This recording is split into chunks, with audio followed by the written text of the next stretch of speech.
Main Event Podcast. The guys are about to go live.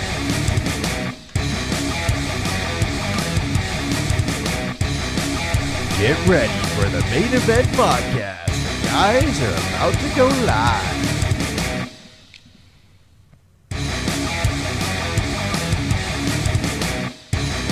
Get ready for the Main Event Podcast. The guys are about to go live.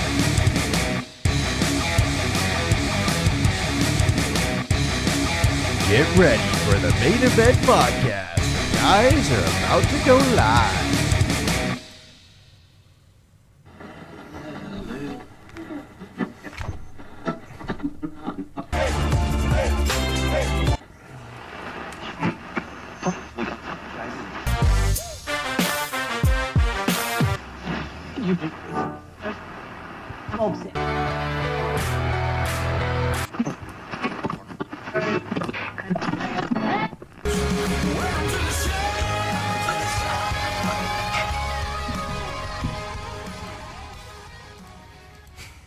And Monday, 1 o'clock-ish. We're a little bit late because of operator error on my part. We'll let you behind the scenes there.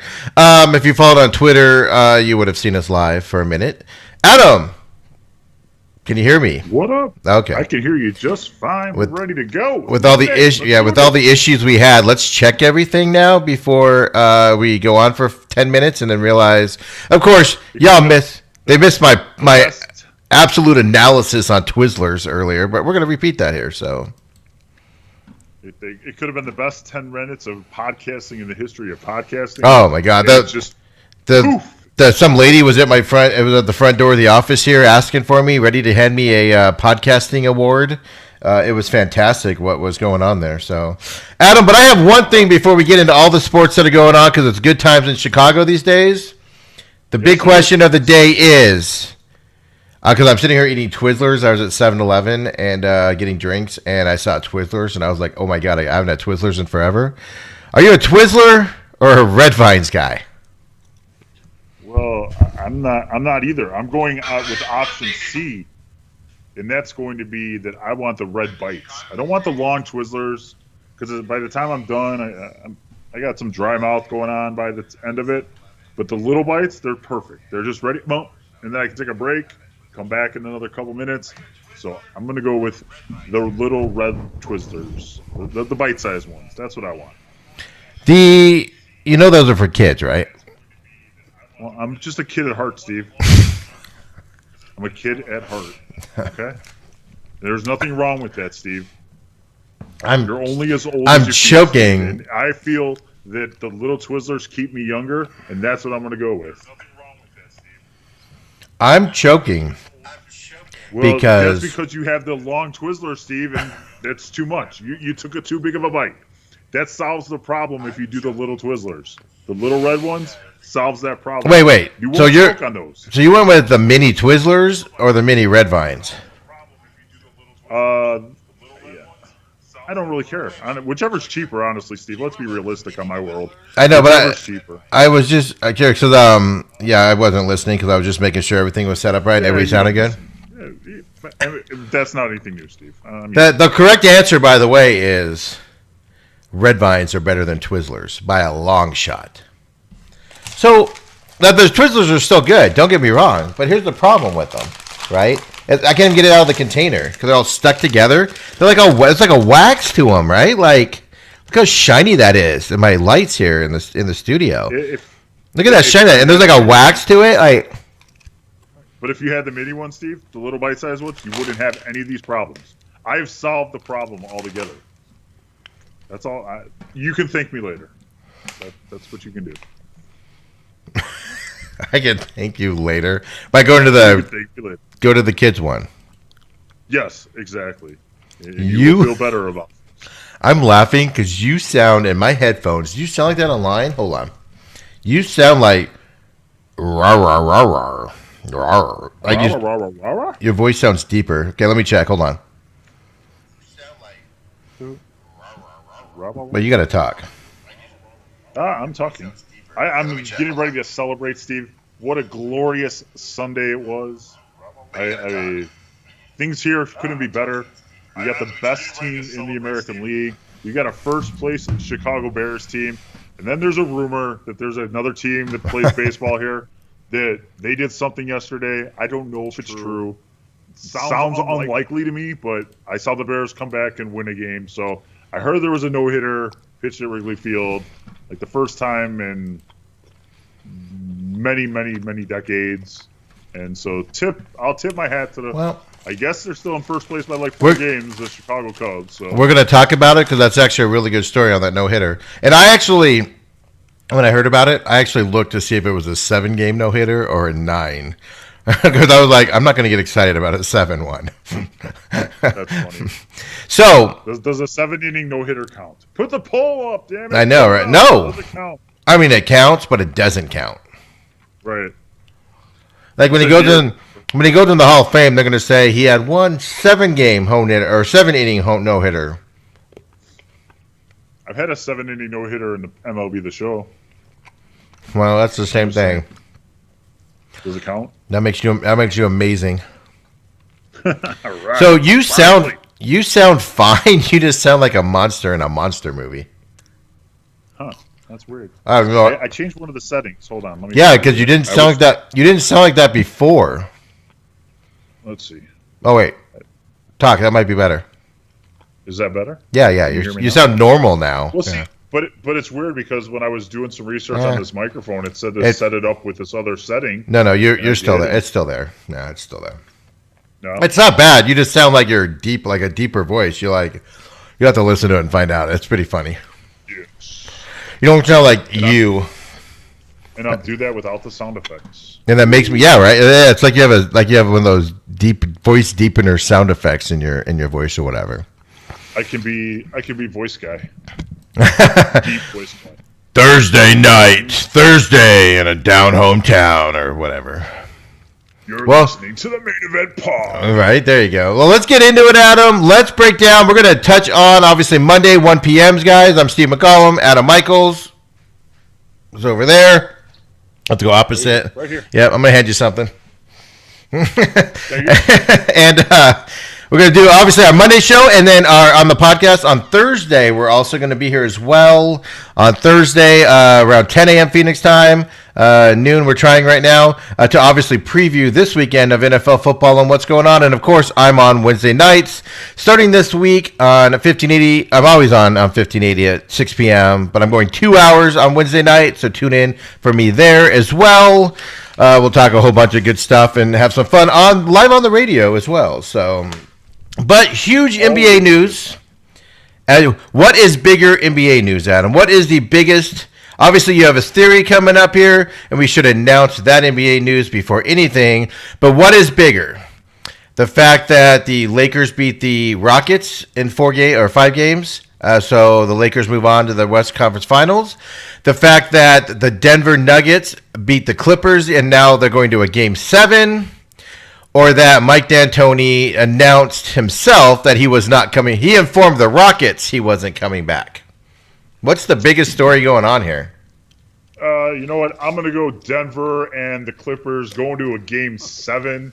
This is going to be good. I mean, I really hope the Clippers pull it out. I want to see a Lakers-Clippers Western Conference deal going on there for sure. If the Lakers if the Clippers are struggling with Denver, do they have any shot against the Lakers?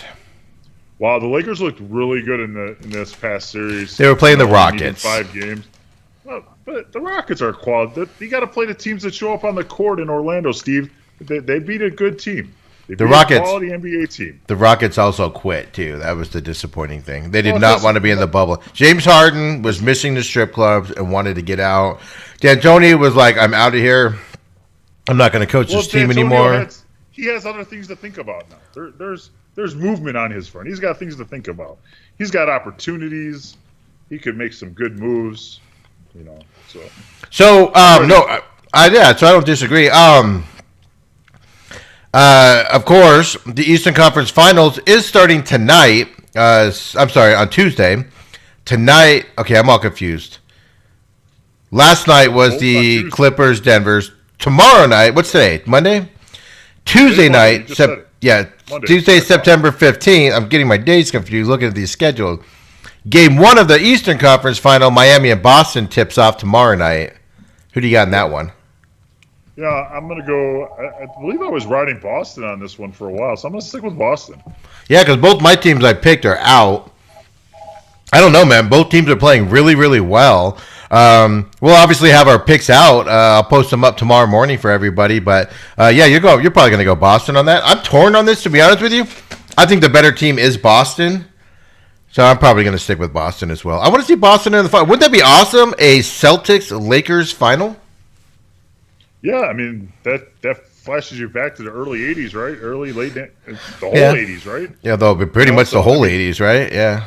Right. Yeah, exactly. And I think that it's something, hey, and I am an NBA conspiracy theorist, so I mean, that's pretty much the best thing the NBA could get going for, right? Boston versus the Lakers. I mean, for television, that out of your choices, that's what you got for the best, right? I mean, so I have that theory going on. Yeah. So I mean, Clippers, Lakers. I'm not sure on yet. I'm gonna have to think about that, but they got to get past Denver first. Yeah. So tomorrow night, Miami Boston game 1 at 3:30 p.m. Phoenix time. So what? 5:30 p.m. your time there in Chicago, and then right after that, the game 7 at 6 p.m. Eastern time will be Denver and Clippers. So big game in NBA lore tomorrow night. And yeah, D'Antoni not coming back to the Rockets. I don't think that's a shock to anybody, to be honest with you, because even I was like, he's not coming back, whether his choice or theirs. He made it his choice. But Adam has a conspiracy theory on that because, of course, the rumors were 3 weeks ago when the Pacers fired Nate McMillan was that Nate McMillan would end up Tony would end up with the Pacers. But Adam, scoured sources, was hitting people up for the last 24 hours, and he just got an alarming text right before we went on the air. And Adam, what news are you breaking here? Yeah, I'm breaking news here that I believe. My sources tell me. I can't reveal my sources, though, just so you know. But my sources... It starts with an Adam and ends with a Michael. Steve, this is deep outside the organization, but this is my source. It says... This is coming all the way from Joliet, Illinois. That's where his source is from. That Mike D'Antoni will be the next coach of the Chicago Bulls. Write it down. You heard it here first. On the Main Event podcast, or he may end up in Philadelphia. I don't know. It depends on how Southwest is flying that day. It could be very confusing. But anyway, I'm going to break the news now from a source far outside the organization with very little NBA knowledge that says that he will be the next coach of the Chicago Bulls. My favorite thing about that is how you walked back your announcement of breaking news from your source being you. And then halfway through that, you were like, or Philadelphia, or you could be anywhere, depending where Southwest fly. Like, you totally walked that back so fast. Wow. Actually, I was saying that before, man, that when you brought that up to me pre-show, I said, what did I say? Actually, that would be the best thing the Bulls can do. Not because it's going to get them back into, championship mode or anything like that, but he'll get them to play hard, and they'll be an entertaining team for the city of Chicago to rally behind them. They're not going to get far in the playoffs or do anything like that. But if he comes in for 2 or 3 years, because he's what? God, he's 67 or something ridiculously old like that. And if he goes in there, he's an Italian boy, right? So wouldn't he fit in perfectly in Chicago? Perfectly, right? Yeah, I mean, he would definitely fit in with the team. Yeah, you can go down and do a Valentine's Day massacre again and get that stuff going again. Let's be realistic. Who's got the better food, Chicago or Philadelphia? Come on, he's got to come here. There's no doubt about it. I mean, Philadelphia has only 2 things going for it, don't they? And that's Rocky and Philly cheesesteaks. Philly cheesesteaks. Yeah, but we can beat the Chicago could beat the Philly cheesesteaks. And anything that you put Cheese Whiz on to make it good, folks, is not good. At me, I don't care. At me, Philadelphia fans, text me, tweet me, SMAC500, and tell me how wrong I am. But if you have to put Cheese Whiz on the top of something to make it good, no. Not good. No. No, but I mean, to me, it's a name that will get headlines for the Bulls. They'll actually be signing a name coach, and that would bring some excitement to the team. And I mean, you got a chance of picking up some good free agents at that point. You know, people don't. You know, he's got a great reputation around the league, and I mean, 217 wins, only 102 losses in his 4 seasons as a Rocket coach. You can't. I mean, those are just some good numbers, Steve. Yeah, he'll give you, like I said, he'll bring excitement to the regular season. It just, you won't have anything else. But that's all the Bulls need. The Bulls need some excitement in Chicago. They need to be exciting to go watch. You got to have a reason to go watch the Bulls on a Wednesday night in December or January. You know, when it's, Atlantic or Arctic cold there. And it's got to be exciting, and it would do it. You're not going to get far in the playoffs, but you're not even making the playoffs now, so you might as well pull the trigger. I like that. I like your source way outside the organization named Adam Michaels. Whoa! I did not name my source. Did not name my source, Steve. Yeah, no, that wasn't. No, I didn't name him either. I was just saying your name. I didn't name him at all. Right, exactly. Let's be very careful. Oh yeah, I mean, sorry. Not Adam Michaels. It is not Adam Michaels. Adam's source outside of the organization is not Adam Michaels. Far outside the organization. It's Michael Adams. That could be it. But I'll tell you what. You said December and cold, and now I'm cold right already. I've already gotten cold. I don't even know how that happened. You got what? But you mentioned December, cold weather. All of a sudden, I got cold. I don't know what happened, but all of a sudden, I was like, ooh, a little chilly. Dude, I slept. Best part is I slept with my AC off the last 3 nights because we got down to the 70s as a low. You know how phenomenal that is when you can do that in Phoenix? Yeah, actually, I remember that. It was always nice. Yeah, so I didn't mean to interrupt you there. What were you going to say? I had to get my important thing out. Because I got Dr. Pepper today. This is my lunch of champions, folks. Dr. Pepper, Twizzlers, regular Twizzlers, none of these Kid Bites. I have Dr. Pepper in my Polar Pop here. I went to McDonald's this morning. Okay, we're going to go off on tangents. I don't mean to because we got a jam-packed show. Did you find a steak bagel? No, they don't exist. I'm telling you. Okay. It's a figment of our imagination. I've proven it. So McDonald's, the one by my house that just opened, slow service, is pretty much trash. I don't like it. But it's the closest one to my house. I don't have to go far out of my way. And they've been out of strawberry banana smoothies for like 2 weeks now. And it's annoying. I know, right? Like, get an order in. It's not that hard. So now I'm wondering if their machine's down. Because they're also out of frappes and stuff, which comes out of the same machine. But that's not the biggest thing. So I went today, because I'm behind the scenes. I'm cutting myself out of soda. I know I just showed you Dr. Pepper. But I'm not drinking as much soda as I was before. But I go through these stretches where, like, I need to get soda in my body. Because even my body's like, what the F are you doing to me?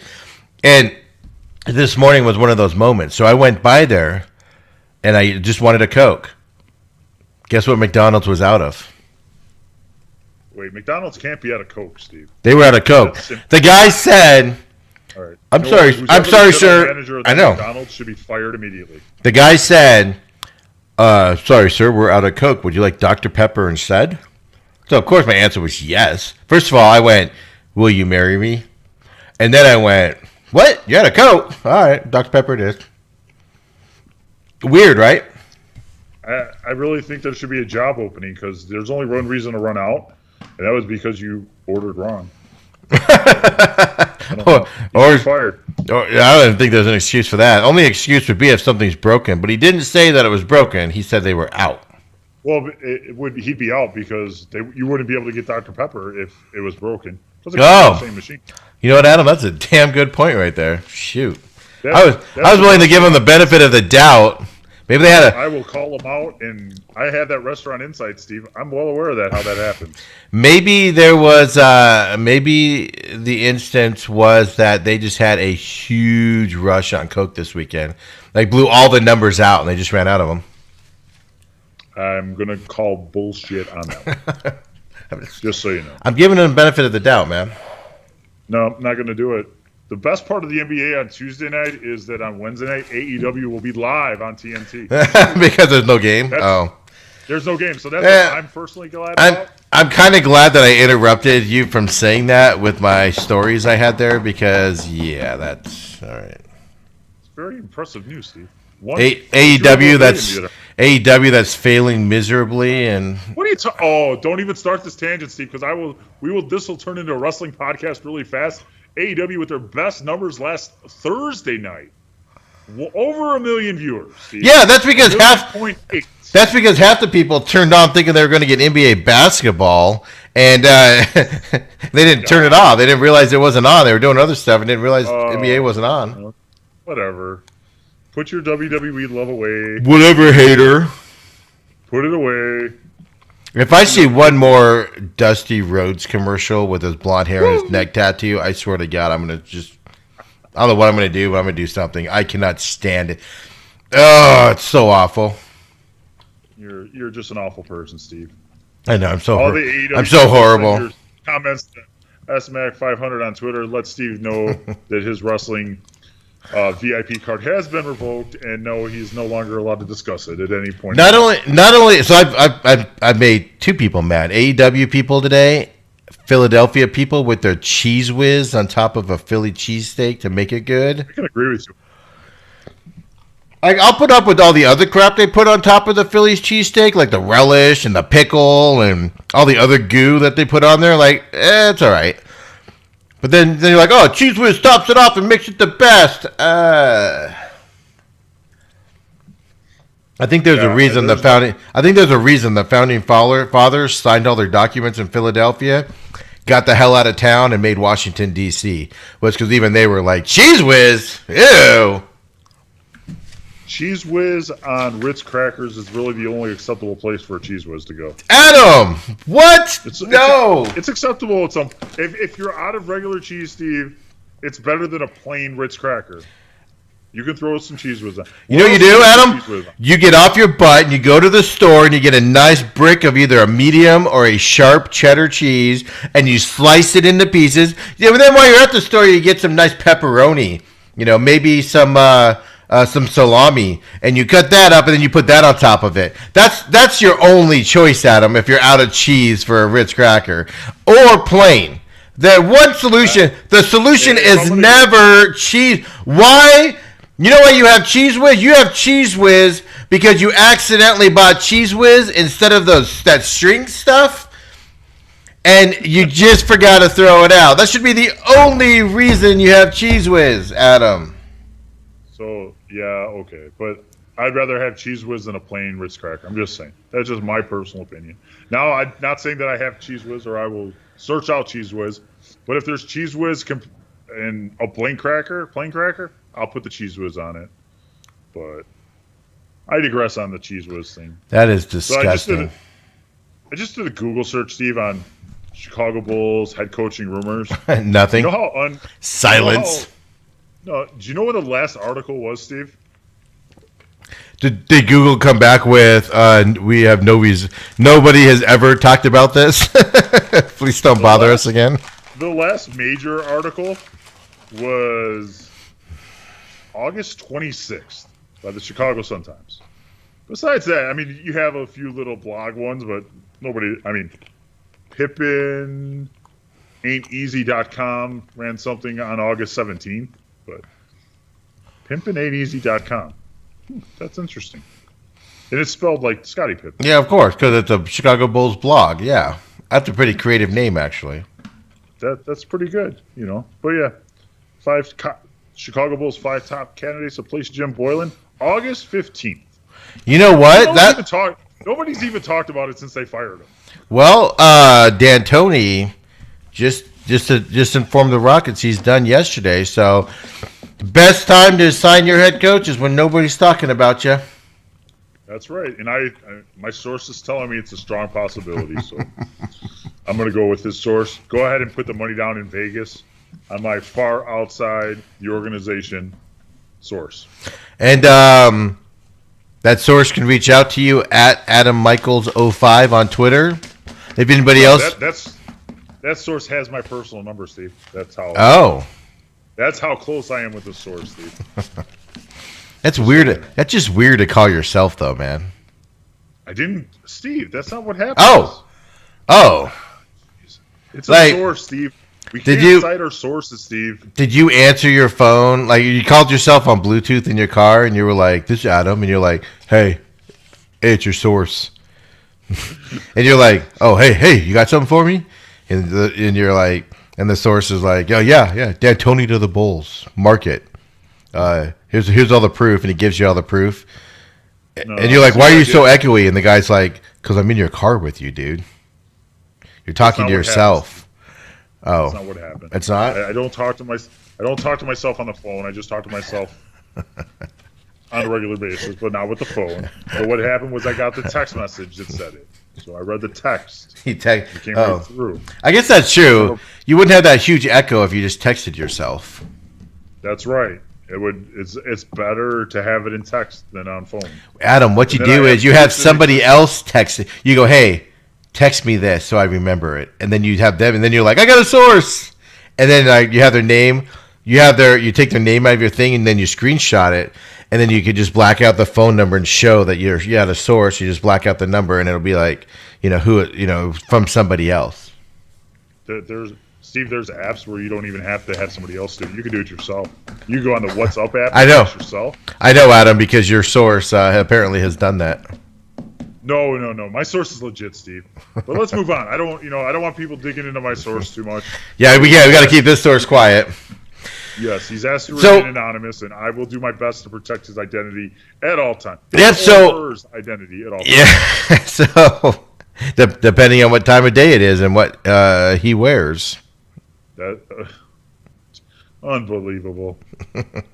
Anyway, I've seen pictures. NBA coverage. So tomorrow night, Tuesday night again, Miami-Boston, Game 1 of the Eastern Conference Finals. We'll throw that pick out sometime in the morning, if not later today. And then, of course, Game 7 tomorrow night. So if you're inclined to tune in for that, definitely do. And Adam, we got some dire news coming out of the NHL. Disgusting news that I am not happy with. On Saturday night, I was at the racetrack because racing's starting back up at the dirt track, and I was disgusted when I looked down and I saw, because I decided I wasn't going to watch this game because I didn't want to be disappointed, and the Dallas team with an interim head coach beat the Knights and are up 3-1. What the hell? You're not excited? You're not excited, Steve, that the Dallas Stars could advance to the Stanley Cup Final for the first time in 20 years, Steve? That's history. Momentum. I'm excited, not because to be honest with you, I don't care because I think Tampa Bay's winning the cup and it's not even going to be close. They're going to win in a sweep or 5 games. I believe that there's somebody that predicted the Bolts would win the Stanley Cup. I believe so too. Again, your source. Mm-hmm. You have a source telling you. Because they're up, Tampa Bay and Islanders. Tampa Bay's up 3-1 also. They are playing tomorrow night as well.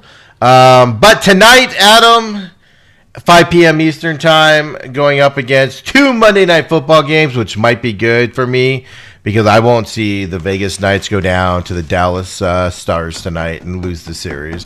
The only team I think that could face Tampa Bay really well was the Knights, but the way Dallas is playing, they're just hot right now, so I don't know. So you got that tonight, closeout game. Tomorrow night, closeout game possibly with the Lightning and the Islanders. We're getting closer to, Adam, the Stanley Cup Final. I still don't understand why it's not the finals. It's more than one game. It should be a final. It's got to be something to do with the Canadians. Yeah, it's the metric system versus the whatever system. They don't have the S on the back. I like it, man. It's different. They have Lord Stanley's Cup. They have final instead of. But I'm wearing. By the way, I have not worn any Vegas gear, Knights gear. And since I haven't won it, the Knights have not won a game. Every time I don't wear it, they don't win. So guess what I'm wearing today? I'm sensing some Knights gear. There you go. I got some Knights gear on. But you know what's strange to me, because after watching the Knights play the Hawks and how they just dominated the shot, how much they shot, it just seems like the Golden Knights are just getting outshot by the Stars, like by a wide margin. That's just my outside looking in. I don't sit there and break down hockey stats or anything like that, but it just looks like they're being outshot. But that means you're watching the games pretty closely, because that's exactly what happens. Dallas is dominating this series on all aspects, and it's just depressing, to be honest with you. But but the Stars are really they're on fire, as you're saying, and it's just totally different watching that Golden Knights team than the one that I saw a few weeks ago. Well, that's the other side. That's what the thing with hockey, man. You're hot, and I think I even said it. I think I said it on here on one of our last Saturday shows, and I even said Dallas is a threat in this division, even though I picked the Knights, just because they're on fire, man. They have an interim head coach. The team's playing hard for him. The goalkeeper is out of his mind right now, and it's just disappointing when a team like Dallas, who has like 3 fans, the Dallas market doesn't even pay attention to them, especially now that the Cowboys started last night, and we'll get into that when we get to football. But especially with the Cowboys starting, literally the Stars can win the Stanley Cup and nobody will notice. So what? I mean, I jumped on the Knights bandwagon. So should I jump off and go to the Stars at this point? No. Well, no. Okay. After this series, we're free agents and we can go. No, because you're a Bolts guy. Yeah, I'm a Bolts guy. Yeah. I go right. My team's still here. I'm on the Bolts bandwagon. I got my Tampa Bay Lightning. So the way I do it is I'm on the Knights. Obviously, everybody that doesn't know, Coyotes is my number 1 team because I'm here locally. But I grew up a huge Anaheim Ducks fan when I was a kid from that area, and I love that area and everything. I always liked the movie. And so that's what they're named after, so it works out. And then, Vegas came on board, and I got a lot of family in Vegas, so I spent a lot of time in Vegas. So I was like, oh, I'll root for Vegas as well, blah, blah, blah. So I'm like, everybody that knows me knows I don't have, like, one team I'm, like, diehard about, like you Bears fans are and everything. So, Would you, wait, hold on, Steve. Hold on. That is your first place Chicago Bears, please. Disrespectful, I know. And, thank you. I know. Thank you. And and so what happens is so like when the Knights lose the series, if they don't come back and win it, then I'm gonna be like, all right, and I'll pick a new team. It's all right with it. I'm okay with it. I won't be depressed. Hey, the problem is the Knights in their first year went to the Stanley Cup final. Me and Chief Jason went to that game. Went to a game that year. Won the Stanley Cup game against the Capitals, and we went to a few playoff games. And then last year they made it to the Western Conference Finals and lost, I believe, right? Maybe. Yep. And then if they lose this series, they're going to lose it. So they're regressing every year. They're getting worse. Think about that. I don't think you can't say that they're getting worse, Steve. I mean, they're finishing worse. Lost in the finals, lost in the Western Conference Finals. If they lose this series, down 3-1 right now, they're playing tonight. If they lose this series, they'll lose in this round, which isn't even the Western. Oh, this is the Western Conference Finals, isn't it? Never mind. The finals. Never mind. I'm drunk. I was thinking basketball. I'm still off. All right. So never mind. They lose in the same round again. They can't get over the hump, the proverbial hump, Adam. At least they're there, Steve. At least they're there. Yeah. So the Stars are actually injury prone tonight. They might be down 2 of their centers tonight. The Knights have a few injuries. So Foxa is unfit. Hence is a game time decision for Dallas, which is a huge thing for them. We're still waiting on word on Stone and Nosek for Vegas. Basically, both teams are seriously injured right now.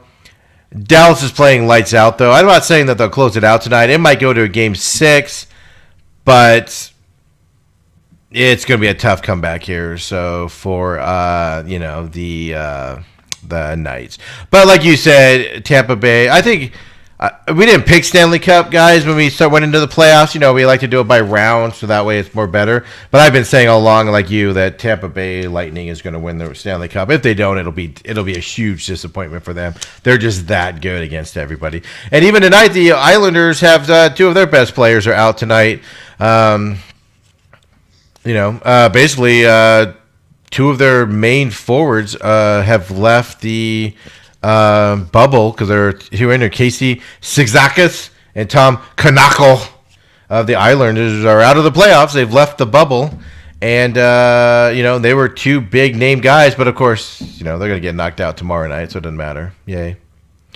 Well, 2 things is, like I said, Dallas Stars. My favorite story I read this week was that Dallas is still in discussions deciding what they want to do with their head coach. The head coach is an interim head coach, for those of you that don't know, and he's gotten them to the Western Conference Final. They're on the verge to go to the final, and the story that came out this week was, we don't know if we want to take the interim tag off him yet. Like what a... Yeah, I mean... It'd be the first time in 20 years. I think he deserves the job. Right? Yeah. How do you not bring him back if he gets him that far? Because they had nobody had them on the radar to even make it this far, So, but NHL free agent signings can start October 9th. So what's that? 3 weeks away. Obviously, a lot of trades are going on with guys, unless you're a huge hockey fan. But the Flames have decided to keep. What's his name as their head coach? Jeff Ward is going to receive a multi-year contract with the Flames. Of course, he replaced Peters and everything, and they played a lot better with Ward as the coach. So that's one point of signing a coach to a multi-year deal after he performs, after filling in for Bill Peters, because Bill Peters was let go on November 29th. And that's the difference between the Flames and the Stars, I guess. Stars take care of the guys that play well. The Stars are more like, let's see what we can do. He's going to win the Stanley Cup and surprise everybody, and then the Dallas management's going to be like, yeah, but. What are you waiting for? No, I'm just saying they still won't pull the trigger to sign him or anything. So, it's like whatever. So that's hockey news, basketball news, Major League Baseball, Adam. Isn't Major League Baseball great, Steve? Isn't it beautiful? I love baseball. I don't know if I go that far. I'm so happy. Things are great with baseball. So, do you know who the best team in the American League is, Steve? Do you have any idea? Take a guess. That would be the White Sox. That is correct. Well, Steve, hold on. That is the first place Chicago White Sox. I am not putting first place in front of all your teams, buddy. Well, you're going to have to, Steve, because that's what's going on right now. I love all the talk today is, we're headed towards the Cubs White Sox World Series. Like, everybody settle down. No, we're not. Come on. That team doesn't belong in the same city as the White Sox. All of a sudden, everybody's forgotten how good Los Angeles is in the National League, and they're putting the Cubs in the World Series against the Yeah, no, it's a pipe dream, Steve.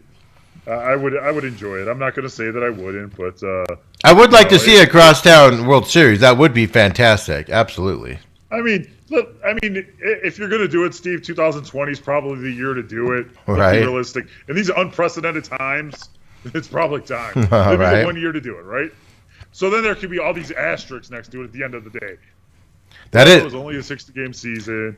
Well, there was more playoff teams. Well, there was there could be all different reasons why it would lose its mustard at that point. So I'll tell you what, Steve. Oh, go ahead. We got a 4-game series with them damn Piranhas from Minnesota coming up here. So the next 4 days, I'm off work, and I'll be all in on watching some White Sox baseball. Dylan Cease to the bunk this afternoon. Excited. Evening. 7:05, your first pitch. I know it still cracks me up though, because Minnesota's 30-18, and of course the White Sox are 30-16. So, but yeah, so we are basically 12 games from ending the regular season. And to me, it looks like the playoff teams are pretty much set, right? Because it's first and second place teams, so that the teams could switch. But like for instance, in the AL East, you got Tampa Bay, Toronto, Yankees. 26 and 30 wins. But if you're not in that second spot to automatically go in, the third team's getting in the playoffs, right?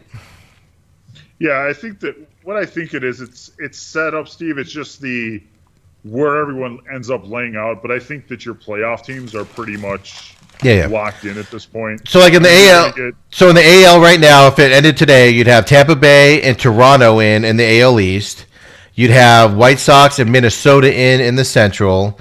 You'll have Oakland and Houston being 1 and 2 in the West. And that leaves two playoff teams, right? You got Cleveland and the Yankees. Pretty good leads. They're not. Yeah, there would have to be a huge slide for those guys not to get into it, right? So and I agree with that. I mean, it'll be.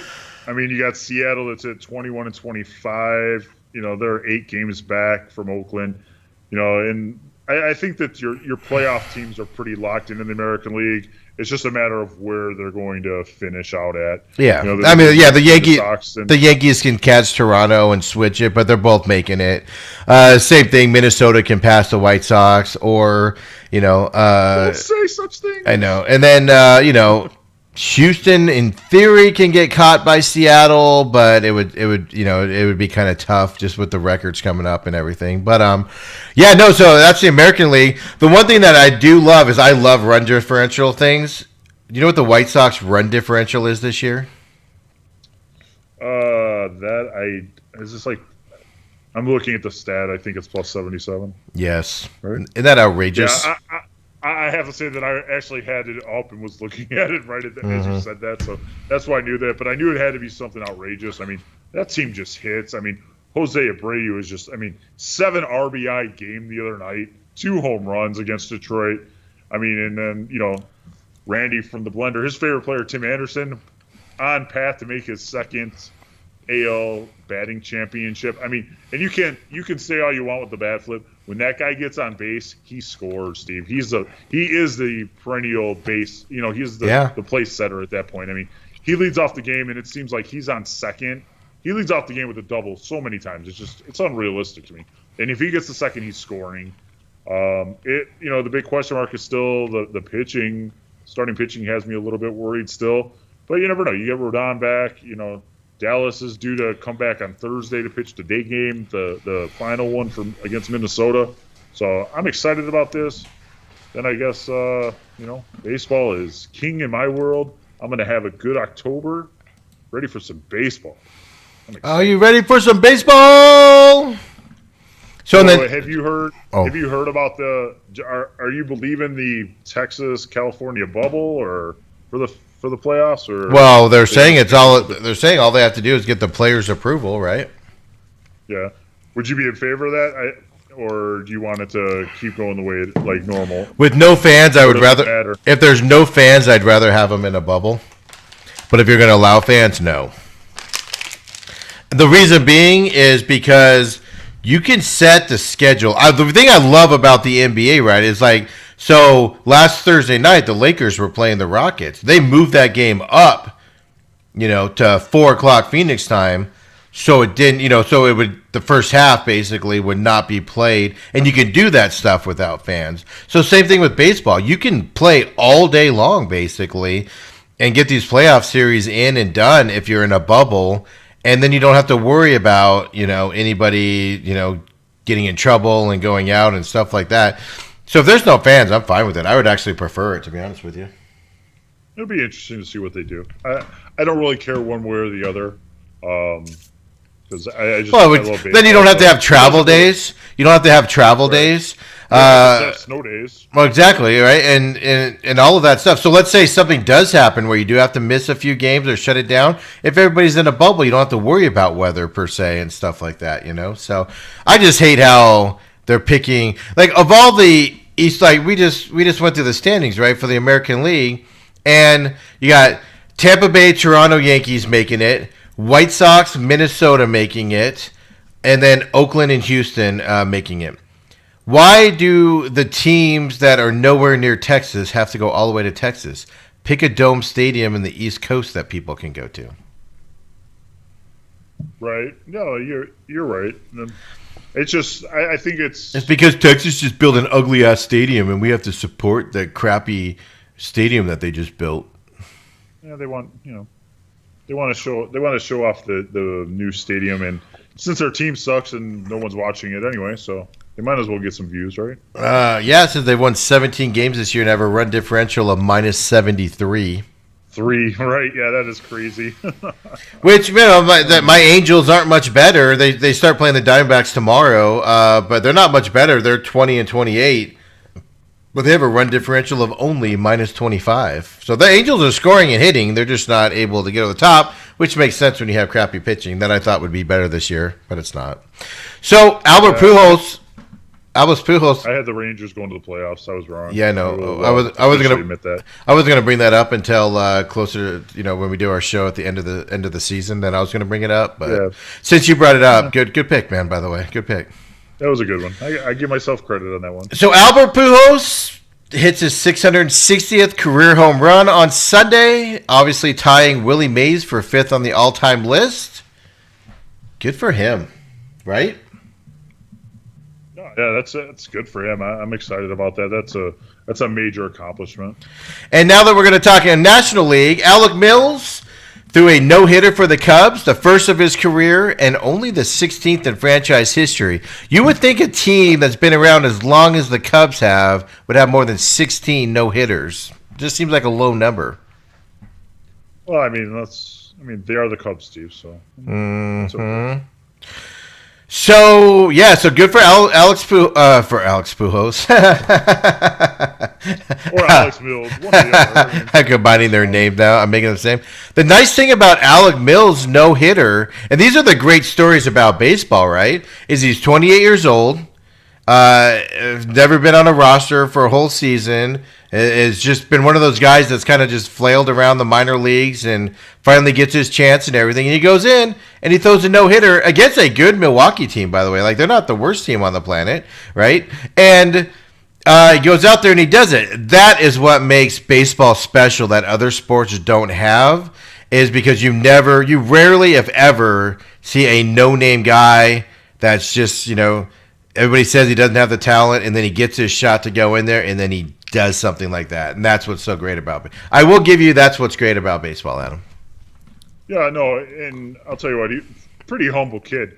Our guy at 28 was on 670 The Score this morning and talked about that he was a walk-on at the University of Tennessee at Martin. That he wasn't even a walk-on. He was on the team. He didn't even know he was on the team. He just kept showing up, and they said he could play.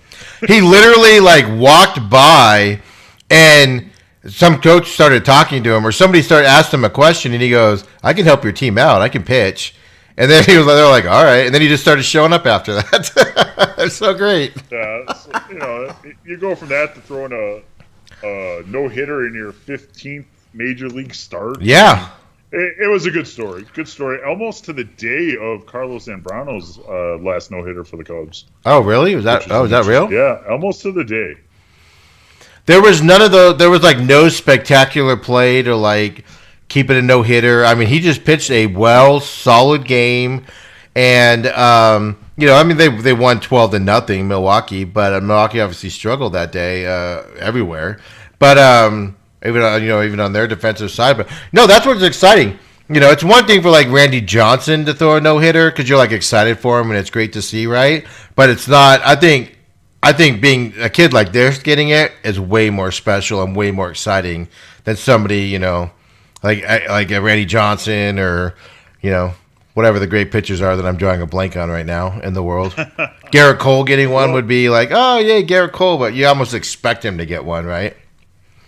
Yeah, that's very true. But both no hitters out of the city of Chicago this year, Steve. Yes, sir. Who was the other one, Adam? Lucas Giolito on August 25th versus the lonely Pirates of Pittsburgh. Right. What a great day that was, Steve. So what? 10 days apart too, right? 25th to the 13th, a little bit more than that. 20 days. We all know math. We all know how we do math on the main event. Well, I mean, we'll call it close enough, right? I mean, if we have to, if we have to carry anything, it's over.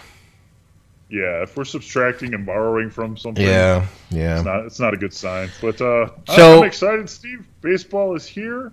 Getting ready for that drive. Dog days of September. Let's go. Right? Yeah, so 12 more days. That's what I was shocked. I was like, oh my God, it's 12 or some teams have more, but it's somewhere around 12 games left in the season before the playoffs start. So this time next week, we'll be even closer to nailing down those playoff spots. And just really quick on the National League, of course, the Diamondbacks are god-awful, 17-31. Minus 49 average run differential, but they did pull out a couple wins here lately. But in the National League, things are a little bit tighter for the playoff race. So obviously in the West, we'll start there because the Dodgers are the best team by far. Dodgers and then San Diego are both making it out of the West in the 1 and 2 spot. Chicago Cubs are making it, obviously, in the Central. St. Louis and Milwaukee are at 20 wins apiece. It's going off a win percentage, but here's the interesting thing. Cincinnati, so St. Louis is 500, Milwaukee is 455, Cincinnati's 447. That you can see somebody miss a playoff there, but they, around a 500 record. We'll have to see. In the in the NL East, of course, it's Atlanta and Miami and Philadelphia are neck and neck right there. So a little bit more middled or muggled. What's the word I'm looking for? A little bit more of an unknown in the National League on who's going to make it and who's not. It's congested in the National League. There you go. Congested. There you go. That's the word of the day for me. Because in the Central. In the Central, St. Louis or Milwaukee's got to win that second spot to get in because the two wild cards aren't coming from there because San Francisco out of the West has a better record than both of them on there. I mean, even Colorado even has a better record than Milwaukee right now. So it's interesting to see. And then, of course, in the East, Miami and Philadelphia are neck and neck. So, yeah, we'll have to see. I'll have to let this clear up a little bit more to see who can get in there. But nobody had the Cubs winning that division, I don't think, in our picks for sure. Yeah, I don't think I would have done that, so I'm going to go with no. Yeah, I think I had St. Louis and the Red. I think I had St. Louis, Milwaukee, and the Reds sneaking in, which could still happen, obviously. But the Cubs are obviously getting that division. Yeah, the Cubs have that division pretty locked up. I think 4.5 game lead over. Oh yeah, they're the 4 Cardinals games at this point. Yeah, they're not the way they're playing. They're not squandering. You don't think they're going to squander it, at least, right? And the Reds have been kind of a disappointment to me this year. I was believing all the hype going into the season. They came up a little disappointing. I had them. I can't remember. I had them going to the playoffs, but then at the same time, I was saying that I thought this might not be there because of the expanded playoffs. I expect them to get in, but I don't think the Reds were. This wasn't their year. They're too young. They're up and coming. They're too young. I didn't think they could really do anything this year. And even then, I kind of look kind of stupid about it, So whatever. Yeah. That's what predictions are for. Whatever, Adam. We'll ride high on the ones we got correct. That's all I can say. Right? That's all we can do. This week. I'm not gonna say it, but. What? Yeah. So let's get into the big deal here. Of course, lots to talk about. The National Football League kicked off yesterday. Of course, college football did. No major upsets. I posted the schedule at the Main Event Pod for those of you that follow us on Facebook and Twitter on there for college football, and there was really no good matchups there. It was just blowouts, unless you wanted to watch, Kansas lose to Eastern Carolina and then Kansas State lose to Louisiana or vice versa, whatever happened. But this week, some conference things are starting up, so we'll have more on that on Thursday coming up on there. But obviously, National Football League, Adam. First weekend is in the books. Of course, Monday Night Football tonight. 2 games. I think kickoff's 5 p.m. Phoenix time for the first one. I don't know. I lose track. Maybe it's 4 p.m. Who knows, right? 2 games tonight. What was your first overall impressions of the football season as it started yesterday with no preseason, no fans, etc., etc.? I will go with sloppy tackling on all the games that I saw. A lot of missed routes. I mean, we did see some sloppy football. I will say that. Ron Rivera, your coach of the year at this point, and whoa! Over Doug Marrone? Well, it's a close race. We'll see. Yeah, I was saying. Jacksonville has something to say about Jacksonville, that. Right, I had Jacksonville going 0-14 before maybe they found a win, but yeah, I mean we saw some definitely things, but then we also saw some things that we saw. I mean, I'll tell you what, I give credit a little bit to Carolina keeping with the Raiders. That was an interesting game to me. Carolina had some offensive output that I was actually surprised by. Yeah, I was too. I mean, high-scoring game. 64 total points between the two teams. So there was definitely that. And then, I was actually working during the Bears game, so I shut the phone off, Steve. I was staying off Twitter and Facebook. I walk into the break room about 2:20 Chicago time, so roughly the halfway through the third quarter, I would assume. And I hear beeping Mitch, screw Trubisky, where's Foles, fire Nagy. It's I want to say it was 23-6 at that point, maybe. And I was very sad because now I was like, I tried to avoid it. But I kept the phone off and everything, Steve. And then I got home and I'm expecting to watch the Bears lose. I mean, you hear a 23-6 at the middle third of the quarter, you're like, all right. But I had to watch it because I had to be able to talk about it. I had to be able to defend my guy, Matt Nagy. I was looking for different reasons. So I'm watching the game, Steve, and it's about 8 minutes left in the fourth quarter, and my phone goes off, and it says Aunt Sharon on it. I open the text. It says, wow, the Bears got lucky today. Steve, the phone went flying because I knew something that the Bears are going to come back.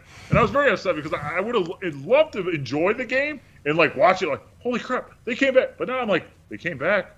How did that happen? And then I had to watch it with a different perspective. I was very upset by that. I made it all the way to 8:45 last night, Steve, and then I found out what happened before I was ready. Yeah, well, that sucks because it's not going to happen again. So here's my thing on the my weekly bash Matt Nagy trek here, and you watched the game. Bash Matt Nagy. Yes, did you watch the first 2.5 quarters of that football game? Yes, I did. I saw Jimmy Graham in the first get 2 passes that he just didn't know what he was doing. He just looked like he was lost out there. I mean, I'm not saying what he did in the fourth quarter, I'm all behind him. But the first 2 passes should have been completions. Matt Nagy stuck running the football, Steve, something he did not do last year. And I was very happy with his play calling and what they did on the football field yesterday. Yeah, you obviously did not watch the game because if you did, you would have noticed. You watch it through a different pair of eyes. You have the I hate Matt Nagy goggles on as you're watching the game, Steve. Okay. You're probably sitting there on the side, watching Matt Nagy and be like, well, I would have done this if I had the Xbox controller. Nope, not at all, actually. So the first 2.5 quarters of the game, what was Trubisky doing? He was in the pocket, right? He was just sitting in the pocket, having to unload the ball as he gets hit. He was just flaring them out there, right? And just in the pocket the whole time, right? Am I wrong? But that's just the game plan. But they were looking for it. That was what they had set up to do. Okay. It was part of the plan. Was to keep Mitch in the pocket. Okay. And that was all planned out ahead of time. Okay. That was part of the game. Okay, so when the fourth quarter rolls around and the Bears start coming back and Mitchell Trubisky starts looking like a quarterback in the league, did you notice anything different? Because it was fairly obvious if you were watching. Matt Nagy finally started making play calls where Mitch Trubisky could roll out of the pocket and do some things on his own. Mitch Trubisky looked like an all-world quarterback in that fourth quarter because they stopped having him sit in the middle of the pocket and read a defense and do all that stuff. He's not that quarterback. He's not that talented of a quarterback. And when did the Bears' offense shine yesterday, Adam? When Matt Nagy decided to open up the playbook and let him do what his strengths are. We've had this conversation all last year, too. Mitch Trubisky is only good when he runs out of the pocket and he does rollouts, he does play action plays, and he rolls out and he's able to see the field outside without being rushed and hurried. That's when he's good. He can throw an accurate ball on the run. He can't throw an accurate ball out of the pocket. And that's when the Bears came back, was when they finally let him do what his strength is. And this is what I mean by he is a horrible coach. He insisted. Not a horrible coach, Steve. He insisted that Mitch Trubisky sit in that pocket. He insisted that he does what he's not good at doing, and he let him sit in there and do it until he realized, oh, crap, I'm going to get fired if we don't start winning. Mitch, do what you do best. And boom, they come back and win. No, they come back and win. They stuck with the run, Steve. 149 yards on the ground yesterday, 28 carries for them. You got David Montgomery, got 64 yards. Tariq Cohen stepped up with his game. Bears committed to the run. They did Bear football, Steve. They committed. They established the run, and they beat him with the pass, Steve. Coach Ditka was smiling from his Lake Forest home or wherever he's residing these days. And things are just fine, Steve. The Chicago Bears are in first place in the NFC North, and God bless America and Matt Nagy.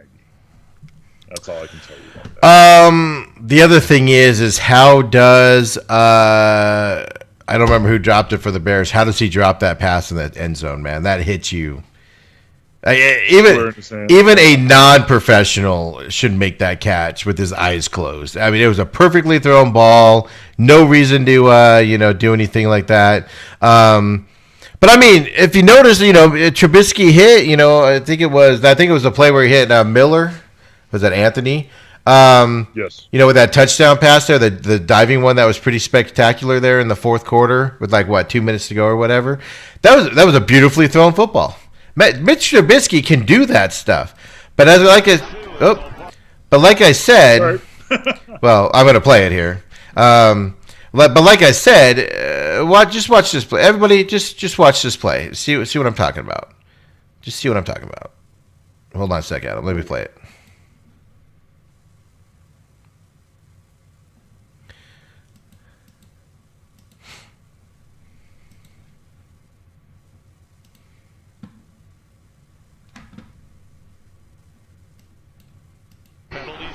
That's all part of it. First down. And there's the long pass to Miller. And Miller is there. And it's a touchdown. Anthony 2. That's all part of it. First down. And there's the long pass to Miller. And Miller is there.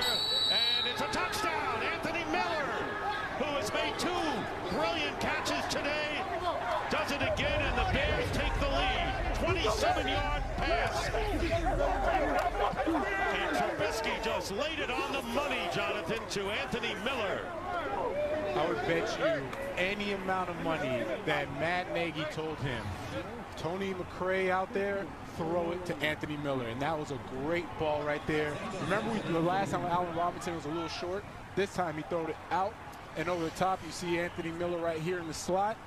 He's one-on-one coverage. We call this a smash concept. The other receiver gives him enough space to get out there, and then Mitch Trubisky has nothing but the sideline to throw to. Put a perfect ball for Anthony Miller. See, my point is right there is right in the shotgun, quick release of the football, throw it down the field to where only his receiver could catch it. He puts it right on literally like the only place that ball could go and be caught was for his receiver to grab it there. That's what Trubisky can do. But where was that the first 3.5 quarters? They didn't run that play the first 3.5 quarters. 2.5 quarters. No, they didn't, Steve. But you know what? Mitch can't make the simple plays either. You could go back and digest the first quarter. So give him the hard plays then, because he damn well throws the hard ones really nice. That was an all-pro throw by a quarterback right there that you don't see from him any other time. The other thing that you're also forgetting is he got in a rhythm because he started being able to make these play calls and rolling out, and he got in a confidence in the rhythm to where he could make those throws. He didn't have that in the first half. I'm not going on the Bash Mitch train bandwagon today, Steve. This is a Bear Victory Monday, Steve. I'm all, what is it, sunshines and lollipops? That's what I am. I'm not on the. Matt Nagy did fine. We got the win. We got the W. Matt Nagy is just fine in my book. But I'll tell you what really sucked in this game, Steve. Jonathan Vilma is terrible as an NFL analyst. I was like, first of all, you had old man Dick Stockton on the call. Yeah, it was, yeah. And that's brutal in its own right. And then you add Jonathan Vilma into this mix, and oh my God, I was like, would he shut the F up? Because every time it was just, well, Dick would ask him, well, what would you do here? And he'd say, well, I would do this, or that. And it was just like, dude, come on. And then it was a pass to Jeffries. He's like, well, that was a good thing too, or whatever it was. It was just ridiculous. I am not a Jonathan Vilma fan. I'm not gonna lie. I turned down the sound for most games I watched yesterday, and I just watched the action just because I found most of the. Are the people in the stadiums that are calling those games? Because I feel like there's a disconnect between them. I know, like Mike Al Michaels was last night and stuff, but I just feel like there was a total disconnect between what was happening on the field in a lot of games and what was the guys were talking about and doing out there. It was weird, so, but whatever. I think they were in the same. I don't think they're in the same booth though. Oh, that might be what it is then. I saw they had a split shot between the two of them, and it looked like they were in different Yeah, so one booth or another booth or whatever. Yeah. Yeah, and you get that with baseball too, Steve. You get there's a disconnect now with the game, especially when you're the road team. Yeah, because you're not there. They're yeah. So like when the Diamondbacks play the Angels tomorrow, the crew's in Phoenix calling the game from there, so they have to rely on the TVs. The other thing that drove me nuts before we get into the actual games here was the crowd noise, artificial crowd noise. What did you think about that? Yeah, I wasn't really a big fan, and I'll tell you what. When I first turned on the game, and you had the fans that were just what do they call them, where they impose the fan, the virtual fan. Yeah, that bothered me at first because I'm looking at it and I'm like, that was really a big fan. That was only done in that one game. They were just testing it yesterday on that one game. Yeah, that was the Bucks Saints game, right? That they did it. Yeah. We didn't get to see that here because the Cardinals were beating the 49ers, so we didn't get to see that game. No, you didn't get to see that game. But definitely. Yeah, I'm not a big fan of the piped-in noise. My issue with it was let me make my noise in my house. I'll be fine. What I didn't like about it was like a constant just talking, like you're in a mall, And then the weird thing was like something would happen, and then the players would get up and go back to their huddles, and then you'll hear like this cheer. So I'd look down at something, and I hear a cheer, and I look up like, what did I miss? And it's just players walking. It was ill-timed. And then the other thing I want to say is I watched the Minnesota Packers game, because all I'm going to say on this is that I picked the Vikings to win that division, and just because of their talent. And I even made a caveat, I think it was on the radio show last week, where I'm not a Zimmer fan. I think he's going to hold them back. And oh my God, was I right on that, because he is a god-awful head coach. That was the worst thing ever yesterday. You think Nagy's bad? Oh lordy! Apparently you have to be a horrible head coach to coach in the NFC North up there, because oh my God, these guys are awful, garbage. Anyway, well, before we dig into the game, Steve, I think we should go over our picks at this point. Oh, I was gonna.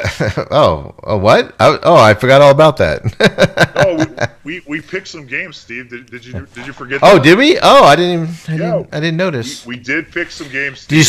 Did you see my cool little graphic that I made that we're gonna have every week? And yeah, I did see the cool little graphic, and I was able to go back to that cool little graphic, Steve. Oh, and then I was looking at them, Steve, because you can go back and look at the picks at that point, because it is in that cool little graphic.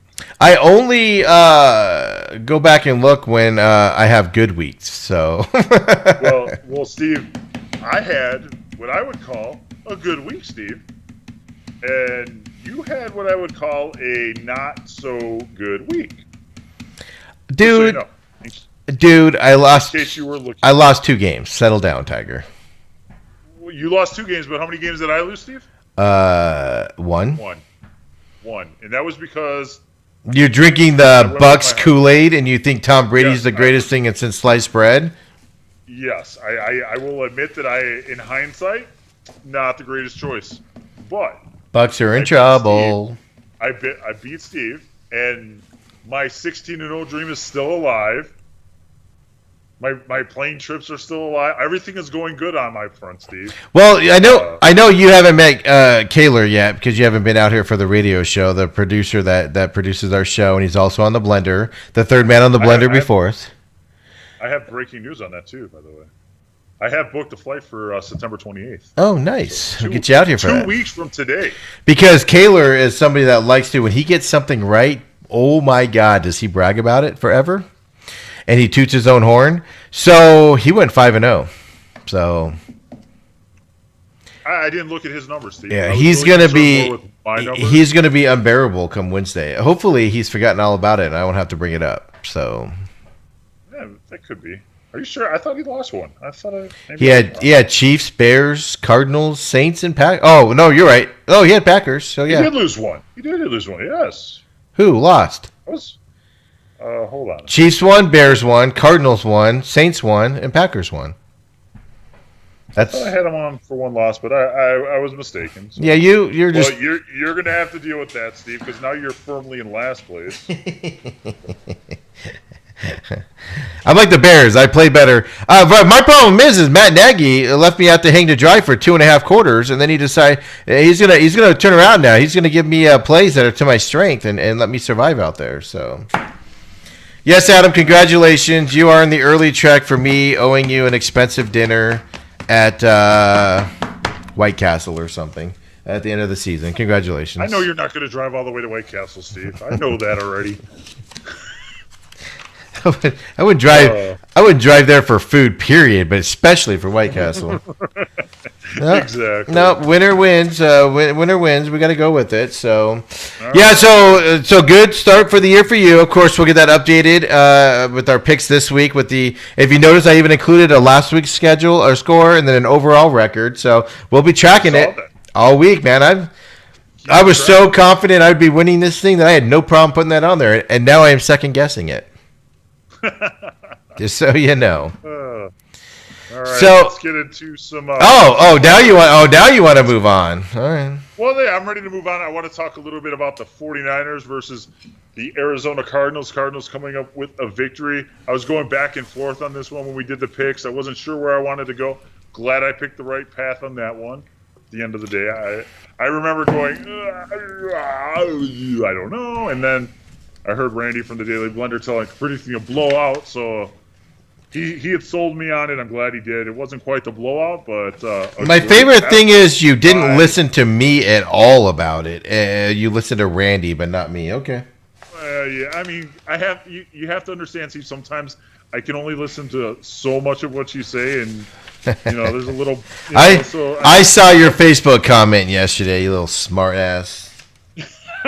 That was great, wasn't it? But I'll tell you what, Andre Hopkins was. I mean, that trade made Andre. That was unbelievable, right? I mean, DeAndre. He had over 150 yards, right? What did he end up with? 153 out of 14 catches. No touchdowns, unfortunately. I'm going to lose in my Blender League Fantasy League because I needed 7 more points for him, and I'm probably going to lose now. But yeah, and if you listen to, I know I put it out late last week. I put it out late Saturday night. I wouldn't upload it as a big thing. But if you listen to the Cardinal Rewind from last week, I actually said it was going to be a slobber knocker type game, kind of sloppy in the first half. Defense is going to pull this out, and the Cardinals need a balanced offense in order to compete in this. And they were not balanced when they're getting blown out at the beginning, and they became balanced. But there's a lot of upside to this Cardinals team. It's exciting to watch, which I'll cover more on my Cardinals Rewind podcast that I'm going to sit down and record tomorrow and have out on Wednesday sometime before I do my afternoon show. My evening show at 1580. So, no, it was exciting to see. Powerhouse. Yes, right? Powerhouse. On 1580 The Fanatic and 1580thefanatic.com, just so you know. Yeah, or the app or whatever. Yes, on the app. Listen to me. You can get it. You can get it on a podcast, where you can get it all wherever you want to find it. Find it. Yeah, you cannot. You do not have an excuse that you could not find it anymore. We are everywhere. That is correct. But I'll tell you what. I mean, what I saw, I did watch. I actually I watched the compressed version of this game. This morning, actually, when I woke up, and Kyle Murray, I mean, I was shocked. He is so mobile. I mean, I don't know what he ended up with per se, but he had to be close to 100 yards just in rushing, and that's a positive and a negative to me. It's a positive in the short term, but I wonder overall going forward 3-4 years from now if he's going to be able to keep up with that type of performance, or is he going to be like a one contract and done based on what he needs to perform? Kid's going to be a star. He's already a star. He's going to be a superstar coming up. And the reason why, here's the stat for you. I don't have the exact. Oh, sorry about that. I got something playing here. Oh, you hear that right there? I know the guys didn't hear it at all. Oh, you didn't hear that? Oh, he was giving Kyler Murray stats right there. I don't even know where that came from. But he was giving. I was like, oh, he's giving Kyler Murray stats out of the blue there. But I don't have the stat in front of me. But it's something like of his. I want to say he ran the ball like 14 times. Of the 14 times he ran it, he was only tackled once. Meaning that's a good stat. He scored a touchdown on one, or he ran out of bounds, or he slid on all the other ones. This is why this kid does something differently than anybody else. Is he knows he's like Russell Wilson. He knows when to go down. So he would rather. So if he drops back and they're bringing the pressure, instead of taking the sack, he'll step forward and pick up 3-4 yards and go down on his own, so he doesn't take the hard hit, right, and all that. And it's a thing that you got to plan for as a team. And it's just fantastic. I think. I was never huge on the Kyler Murray bandwagon, like he's going to be the greatest thing since sliced bread. But yesterday, but including last year, how he just improved, nothing rattles this kid, right? They started off horribly on offense. It was bad.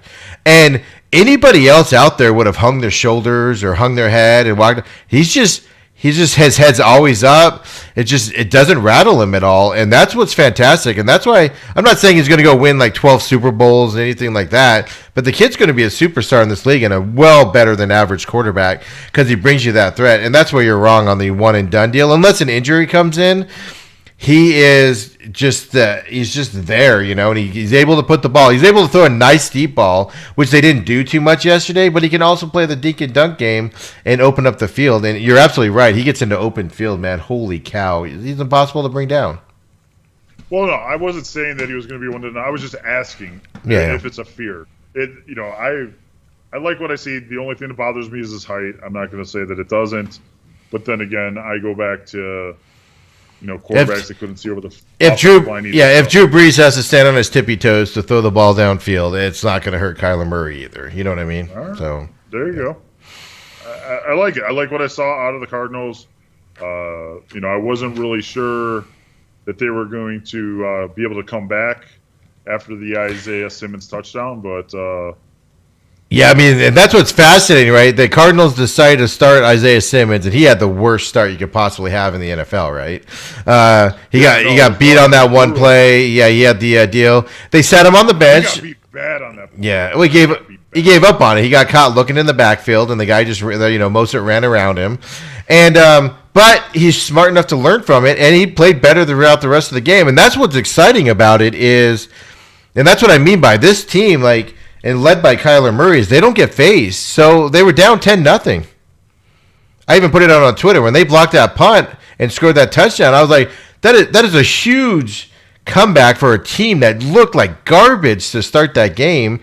And then don't even talk about the defense. As that game went on, they had a 4th and 2 or 1. The 49ers did to go up big on the Cardinals, and they stuffed it. The defense played well at the end of the game, and things went the Cardinals' ways yesterday that, as Cardinals fans, we aren't used to seeing. Usually things like that go against the Cardinals late in the game. So it was exciting to see, and, I mean, I had them winning 9 games. If they played like they did yesterday, which obviously you're not going to be able to – DeAndre Hopkins isn't catching 150 yards every game. You're going to do something. But, again, what are you going to do if you're a defense – you have to have somebody watching Kyler Murray because he can take off on you, right? You need to have somebody watching both Chase Edmonds and Drake back there as the running backs. You have to have somebody on DeAndre Hopkins, somebody on Christian Kirk, and then you also have to watch Larry Fitzgerald across the smack, and they got their tight ends involved yesterday. How are you going to defend that as a defense? Yeah, it's going to be interesting how it gets defended, what adjustments are made. We had no film on any team, so it'll be week 2 is going to be interesting to see, 2 and 3 where the adjustments are made, and looking forward to hearing more about the Cardinals on the Cardinal Rewind. Yeah, I'll be recording that. We're going to break down a lot of stuff. I mean, just amazing things went on yesterday, good and bad. But there's just nothing but upside. Unlike you Bears fans who are excited for your win yesterday. I mean, it's exciting the Cardinals beat the Niners. That is the first place Chicago Bears. I know, sorry. It was, you guys are excited because you guys didn't expect that to happen, right? But the thing that's different for this Cardinals team is they're young, and usually when teams get beat down like that, like they did at the beginning of that game, they kind of just fold up their tent a little bit, and the Cardinals didn't do that. There was a point in the third quarter where I was like, this is going to be one of those games where after this game's over, we're going to talk about all the missed opportunities. And they just kept sticking their head in there. And the 49ers are beat up as receivers, but their defense isn't beat up. And the Cardinals ran all over them, all over the place on them, and that's what's exciting to see. The other thing is on the Cardinals they have Washington this weekend, which I know Washington's 1-0, right? Then they got the Lions. You muted yourself. Then they got the Lions, and then they got the Jets. It should be a good schedule. I mean, there's nothing wrong. There's definite possibilities in that schedule, Steve. Definitely. So I'll break it down more on the Cardinals Rewind podcast. I don't do it live, just so everybody knows. I got a couple of questions on why I didn't do it on Facebook Live. I record it because I put the videos in there, and I do a different system on that, and I can't figure out how to do it live. But I make mistakes, so I have to pause, stop it, and then edit it out and stuff because it's a lot to talk about when you're doing it by yourself. So. And I want to be factual. So definitely look for that. I'll upload it on Facebook. It'll be on the Gestalt Production YouTube page and all that. So look for that in the next couple of days. And, of course, we'll preview the game this weekend. I believe they have Washington this weekend. But the one thing is one of my bold predictions in the NFC West, Adam, was Garoppolo is going to have a worse season this year. And the Niners D take a step back. I think both those predictions are kind of still out there for me. There's no reason for me to think that I might be wrong on those. I said Kyler Murray is going to be an MVP conversation, which his numbers don't decry that after the first game, but he puts together a bunch more games like that, and he will be, So they're still alive, at least, is all I'm getting at on this. Because I have a couple that I think you can bury right now when we get to those. Yeah, I mean, your dream on these predictions so far, Steve, you're good on those. So those predictions can live another week. So the Cardinals, the Seahawks dominated yesterday, 38-25. The Rams last night beat the Cowboys and their conservative offense. And, of course, the only team in the NFC West to lose was the 49ers. So season division starting off is one of the hardest divisions, if not the hardest division of football, starting off that way right off the bat. So all the teams, even the 49ers, going to be rough. 49ers lost yesterday, and I don't think they have any reason to worry. They're going to be a good team. You know what I mean? Yeah, no, I mean that NFC West is going to be. It's going to come down to the end of the year again, and a lot of exciting football out of the West for sure. I think this year. I am rethinking my Rams only winning 6 games this year. They might finish 500 or better with everybody else. Not because they beat the Cowboys last night. It's because they looked like a better team than I thought they would. I didn't realize they would be such a complete team. I thought they'd be more of a mess with all the changes they've had, and that could still happen. It's just after one game, I was like, uh-oh, They might be better than I think. Yeah, I mean, from what I saw of that game, I mean, what stood out to me is the Rams, they dominated the time of possession on that game, too. I want to say they almost had the ball for almost 36 minutes, I want to say. A great, the running backs for both LA running backs did phenomenal.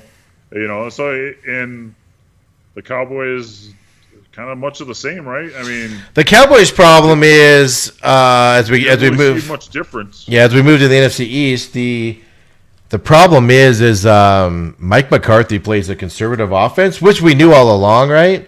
And he did that in Green Bay all the time, and he did it last night, and it cost him that game. He needs to get out of that conservative game mode because it's infuriating. They could have won that game if they would have got creative on offense, and he refuses to, and that's disappointing.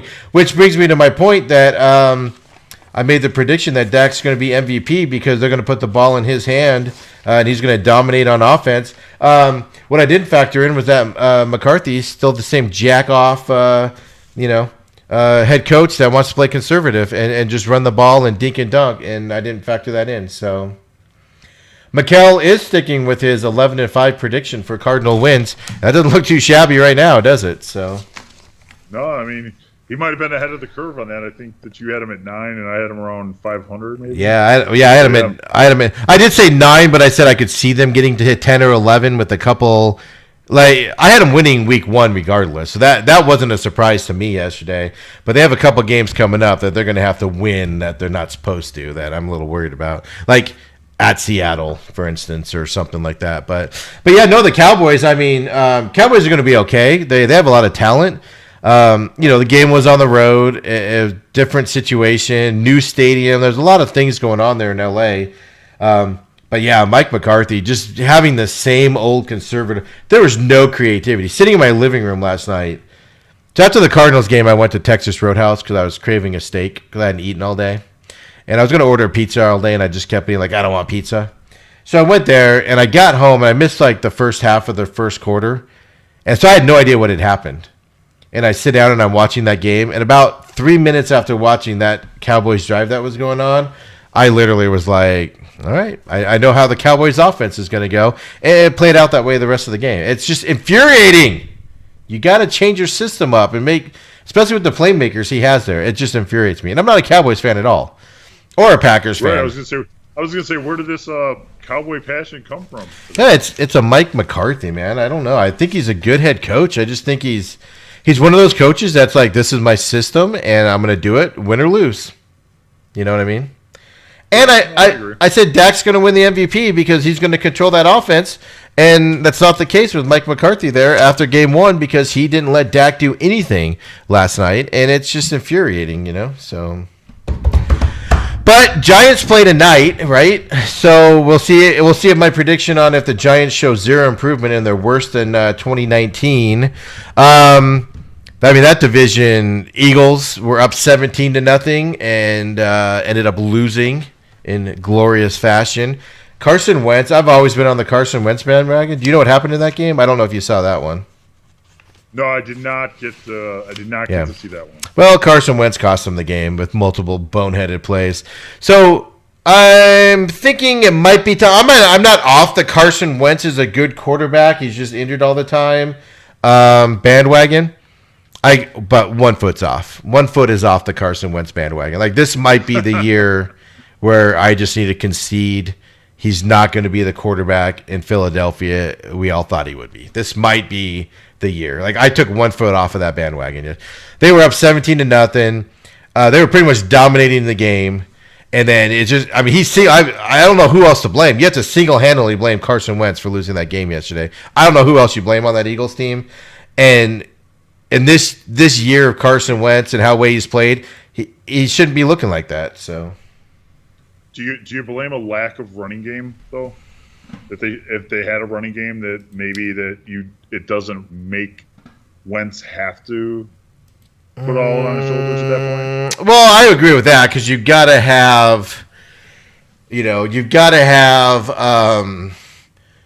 I'm an old school guy, so you got to have a good running game, if for anything, to take the air out of the ball late in the game to win it, right? But no, I give more props to the Washington football team with Ron Rivera changing their game plan and basically surprising the Eagles to where they didn't know what the hell was happening to them. You know what I mean? Yeah, no, I agree. I mean, liked what a quarterback like Carson Wentz should not be surprised like that in a game and play that bad, to finish the game up and lose it. Even if it does go south on you like that, he should, with his presence and his thing, be able to withstand it and somehow get past it. And he was on his back so much yesterday. It's hard to withstand 8 sacks, Steve. I mean, that was a very impressive performance by the Washington. Yeah, no, I don't disagree. Team defense. But if you watch it, a lot of those sacks are just Carson Wentz holding onto the ball because he's whatever. I'm so disappointed in him. And that goes back to the not having a running game too. I mean, Philadelphia definitely needs to do some self-evaluation at this point. Yeah. Mikel says biggest surprise for him in the NFC West was the Seahawks. He thought they would have more problems. The Seahawks are one of those teams in the West. I agree. I don't agree with that assessment because I have them winning like 11 games. It's just they're so just with that offense. Russell Wilson looked on fire yesterday. I mean, it was amazing to watch him. I have him in one of my leagues, and he scored like 50 points. He was so good yesterday on there. I think we were both very high on Seattle. Well, I wouldn't say high. I would say I'm not going to say I'm high on Seattle. I just think that they're Seattle. Like, they're going to do what they do. There's a lot of talent. Yeah. Russell, there's a lot of talent on that football team, and you have Pete Carroll too. Yeah, so I don't think yesterday surprised me too much. I mean, they just went out and dominated that game. Who they got yesterday? They had what, Atlanta? I think they had Atlanta. Yes. Yeah, they had. Yeah, there was 38-25 over the Falcons. Yeah, and Atlanta has a lot of question marks because, they got who they signed, Todd Gurley in the offseason, or they have somebody else there now. I forget who they signed. But I'm not big on Atlanta at all. Ever since they lost that Super Bowl, they needed to get a new head coach because they just haven't been the same, and they need a culture change there. But that's a whole nother story. But Russell Wilson's stats, though, Steve, 31 of 35 passing, 322 yards, 4 touchdowns. I mean, if you're an NFL quarterback, you've just pitched a perfect game at that point, right? I'll even say this. Those were drops. I'll even say this. This is the first time that the Seattle Seahawks gave Russell Wilson a chance to play that way ever. Normally, it's hand the ball off. Normally it's hand the ball off. It's play action. It's stuff like that. And Pete Carroll was like, "There you go, Russell. Go do your thing." And he showed what he can do. And that was surprising about the Seahawks. If you're going to take a surprise out of that, for me, is just how much they just let Russell Wilson be Russell Wilson. We haven't seen that before. And I hope we see more of it because it was damn good to watch. You know what I mean? Yeah, no, it was good to watch. And if this is the Russell Wilson and the play calling you get for the season, it's going to be a good year for the Seahawks. So I had Washington, finishing one of the worst teams in the league. But I did say I have them winning 3 games. I did say that I thought they could possibly get 5 wins. I didn't think this Eagle was one of the ones. But they have, like I said, just with Ron Rivera as the coach, they could sneak out and get 5 or 6 wins this year. And they showed it yesterday. They're not some team you have to. Cardinals should not be taking Washington easy this weekend. No, you can't nap on Washington. Ron Rivera will have that football team ready to play. So Giants play tonight. Cowboys, Eagles are 0-1. Washington's 1-0. Giants, of course, 0-0. Bears and Packers are 1-0. And that's cool. I got it. Yeah. Bears and Packers are 1-0. We talked enough about the Bears. Now that Adam's leaving, I can bash Matt Nagy some more on there. It was impressive to see the Bears come back because he's absolutely right. Everybody, including me, was like, the Bears are just blowing this. This is ugly. This isn't good. And they came back and won that game. It was fantastic. We talked about the Packers and Vikings. I picked the Vikings to win that division this year. I just thought that this was the year that Mike Zimmer grew up as a coach and would make the right play calls. This was the year where the Vikings defense would be, even though they had a lot of losses, they would step up and be top 5 in the division this year. And all they showed me yesterday, I know it's game 1, but what they showed me yesterday is that Aaron Rodgers is still the man, and Aaron Rodgers is just going to dominate that division, and there's nothing the Vikings or anybody can do about it. So it's going to come down to other plays for the Vikings and getting their game together. I will say the Packers looked more of a unit as team that had played well together. The Vikings being the first game, they have a lot of new additions on that defense with half their defense not being there from last year. So I wouldn't be the Vikings are going to be okay this year. It was just disappointing to watch that game yesterday. It's just after the second quarter started on, I don't think I ever had a feeling that the Vikings had a chance to win that game. And I paid close attention to that one. And it was a lot on the players yesterday, but it was also a lot on the coaching staff. I'm just not a Zimmer fan. I try to become a Zimmer fan as a head coach. They gave him that contract extension, and I kind of laughed at it, like, why would you do that?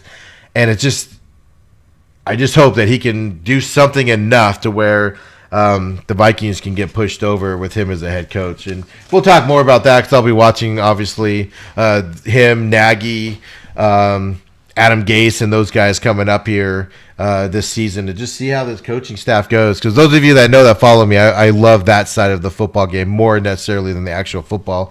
So, Adam, I was just bashing Zimmer in Minnesota and just saying how I was hoping this was the year he would grow up and become the head coach that everybody wants him to be with that extension and everything, and he just lets you down again yesterday. So yeah, it is a letdown for Minnesota.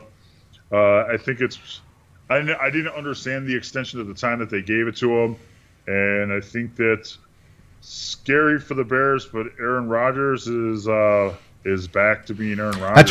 That's what I just said. I said Aaron Rodgers is going to dominate this division this year. He's definitely on his downhill side, but he can there's something about him commanding that Packers offense that looks special. Yeah, it did look special. I mean, he had 4 touchdowns that he threw for. I mean, and he, like I said, he's got a chip on his shoulder right now, and he is going to show Green Bay and management that this is still his team.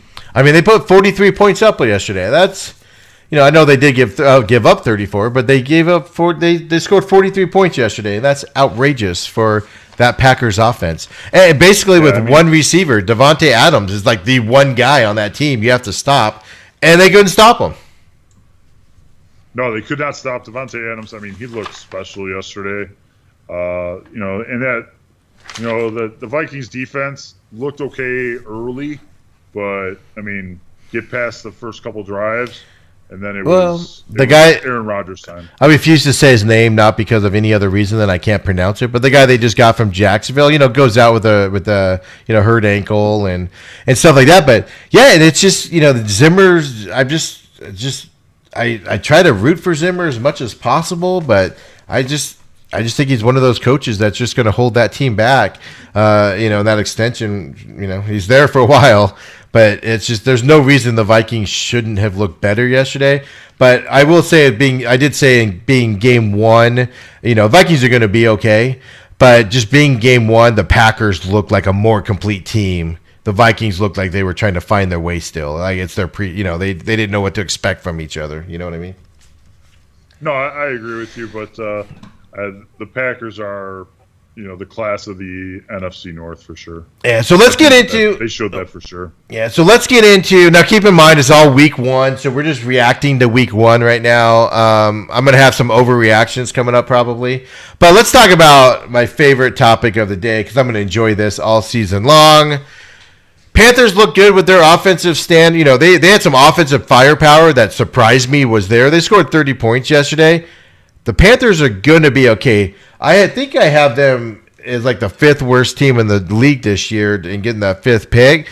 I don't know if that's going to be the case. That division is going to be tough for them, but Panthers can score some points with that offense. Their defense isn't going to stop anybody. So that was surprising for me in that division. Falcons were the Falcons. They got dominated by Seattle from the start. I think the Falcons are going to – I think I have them at 8-8. I have them at 8-8. They're just going to be one of those teams. They're going to win some. They're going to lose some. The Saints are the Saints, right?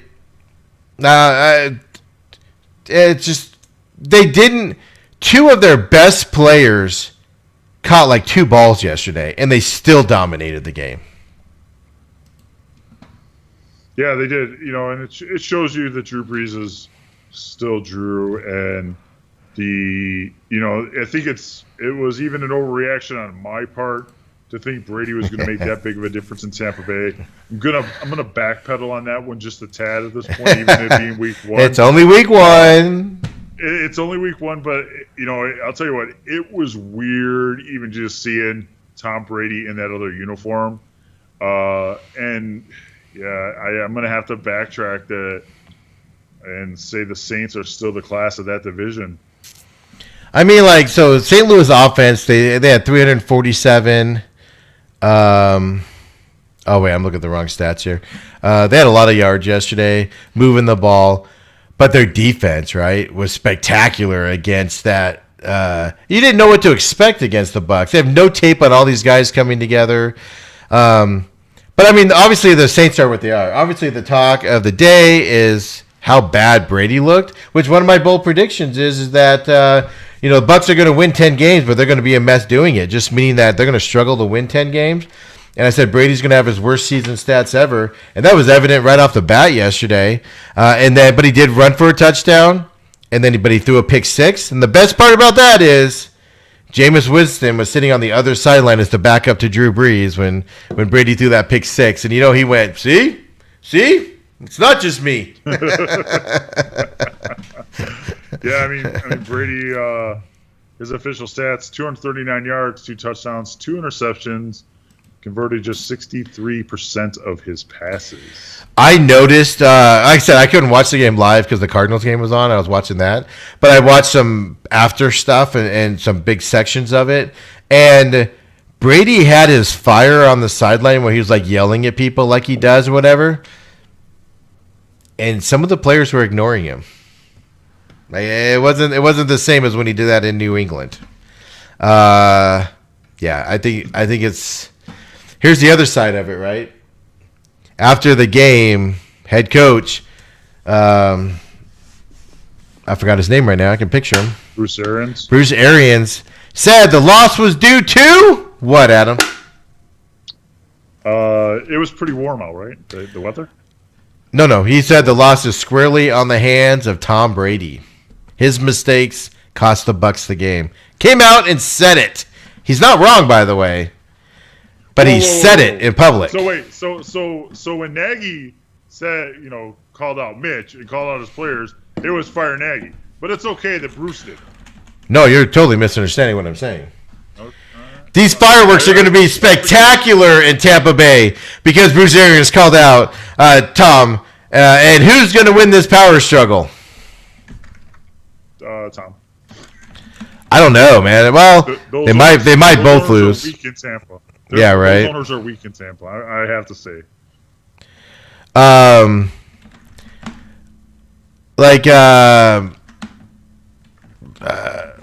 No, I'm just saying. Yeah. I'm not saying. No. Arians should never have done that at any stretch in time. I was just making sure. It just sounded like you were giving him a big pat on the back. No. My problem with Arians, even when he was here, is like he's that big boisterous guy, but he's never backed it up with anything, and it bothers me. Like it does. Like just stop being that guy. It's annoying. So let me see here. He says, quote, on how quarterback Tom Brady can improve after Sunday's performance, Bruce Arians says today, quote, he looked like Tom Brady in practice all the time. So it's kind of unusual to see that in the ball game because they didn't do the things that we didn't get ready for. Basically, Bruce Arians is saying they did everything we expected and Tom Brady sucked. So he says, quote, some wide receivers have to do a better job of winning one-on-one when he decides to go their way. He, meaning Tom Brady, put us in the right run checks a couple times, so it was a learning experience that way. Can't say that we were out of sync because we started out as good as you could start out, going right down the field. Then we don't get any more chunk plays other than pass interference penalties. I think it's a great learning experience. It's just round one of a 16-round fight, and we'll learn from it, unquote. That's not good praise for a guy that's the GOAT of the NFL quarterback league in some people's eyes. You muted yourself. I was trying to. Oh. Yeah, well, you did. The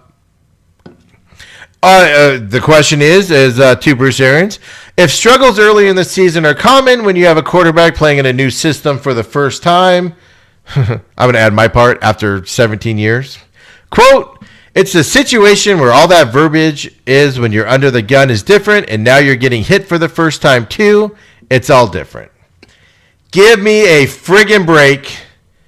It's Tom Brady underneath that center. Do not tell me he can't grasp that offense, and getting hit for the first time is what the problem was. Don't give me that garbage. Tom Brady doesn't like to be hit. It was shown in those 2 Super Bowl losses to the Giants. That's why he didn't perform in those, was because he was getting hit constantly and the Giants beat him.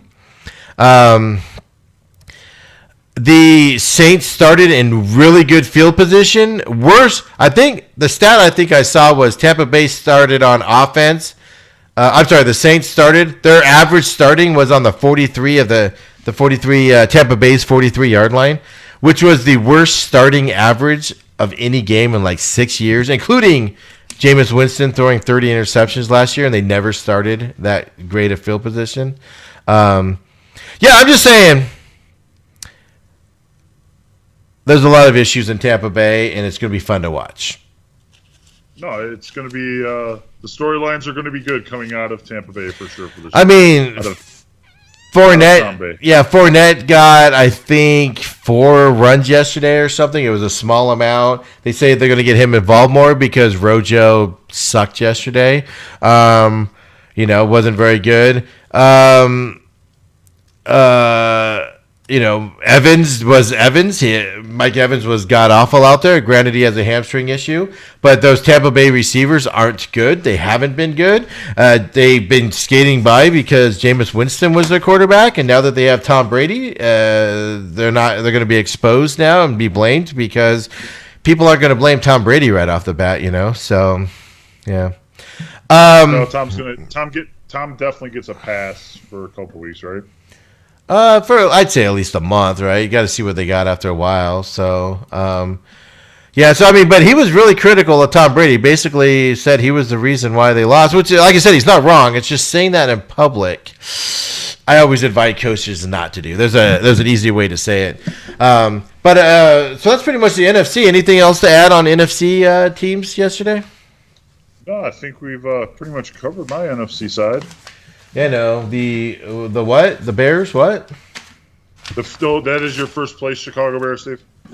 Thank you. Saints wide receiver Michael Thomas did suffer a high ankle injury versus the Bucks, so that's good. I mean, he had no game yesterday whatsoever. Browns. That's AFC. I'm trying to find it here. Oh, that's all the NFC news that I see right now. So I was looking because they're all doing their coaches press conference here today. So I was just trying to get an update on that and what's going on. So AFC, any surprises here that shocked you at all, Adam? Well, I mean, the FC side of the ball. I mean, you had the games. You had the Jaguars, the Colts. I mean, I had the Colts, Super Bowl bound almost, and the Jaguars, clinching the number 1 pick in the draft, and things seem to have not gone according to how I wrote the story for the Super Bowl. I mean, nobody had the Jaguars winning that game yesterday. Nobody. Right. Minshew. I mean, he looked good. He looked comfortable. And yeah. Wow. I'm still kind of shocked on this one. Yeah, I mean, here's what I'll say about Minshew is he's not a bad quarterback. He's just he's on a bad team. But if you let him do what he can do and play in his style, he's going to be okay. And he showed that yesterday. Doug Marrone, the head coach of Jacksonville, let him play his game, meaning his strengths. And he played really well yesterday. So, it's not going to continue, anything like that. But I mean, you're right on the Colts, but now do the Colts have to worry a little bit because they lost their running back to a torn Achilles? Yeah, I mean, that's a concern, but, one of the... Marlon Mack, I forgot his name. I wouldn't have, thought that the Colts had lost this game. I mean, just their offense production, 245 yards for the Colts, only 241 for the Jaguars. I mean... That is huge. I mean, wow. Here's the much like I have 1 foot off the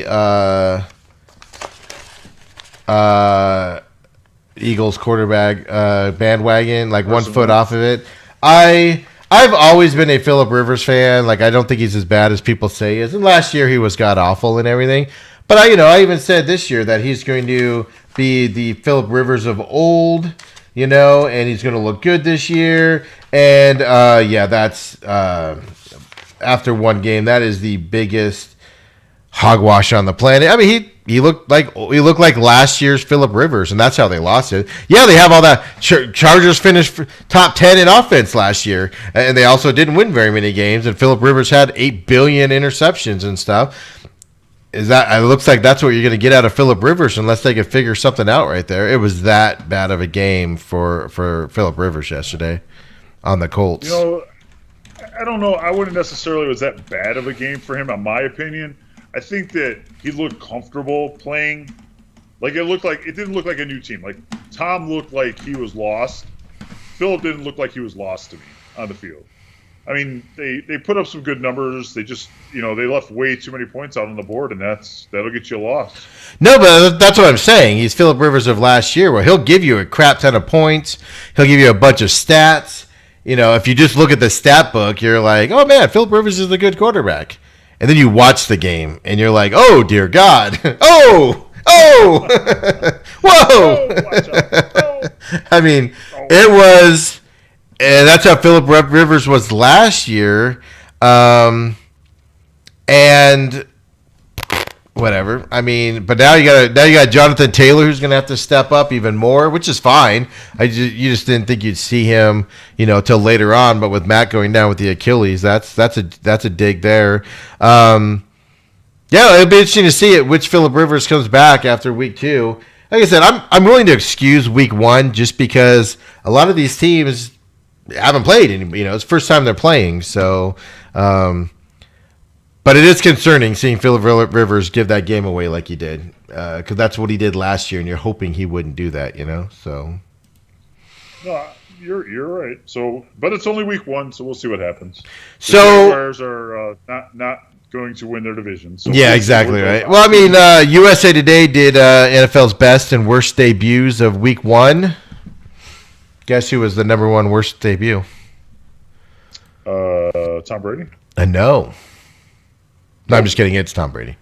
Tom Brady was the worst. I'm sitting there. I'm about to Google some stuff. I'm like, that's Tom Brady and then Philip Rivers. Yeah. So, yeah, I mean, both experienced quarterbacks, high-profile free agents. That signed with teams to give them Super Bowl aspirations. Struggled a little bit yesterday. So, but I mean, basically, Rivers completed 36 of 46 passes for 363 yards. He gave you great stats, but he threw the 2 interceptions, and he only had 1 touchdown pass. He did have, was it 1 or 2 interceptions called back because of penalties? I think it was 1. But they only scored 3 points in the second half yesterday, and that Colts offense, one of my bold predictions was that Colts offense will be on fire all year. 3 points in the second half against a bad Jacksonville defense there was a little startling. So, but then the Colts only converted on 4 of 12 third down attempts, and they were 2 for 5 inside the red zone. That ain't good, man. No, they're going to definitely have to step up their red zone opportunities, and you're going to. Maybe it's an awakening for the Indianapolis Colts. So we'll see what happens. Right? Yeah, week 1. I mean, that's quite an awakening, losing to Jacksonville like they did. That's quite an awakening their way. Yes, it is. So, obviously, the Raiders, the Las Vegas Raiders won yesterday. They look good. I mean, their defense didn't, but their offense looked like they were rolling.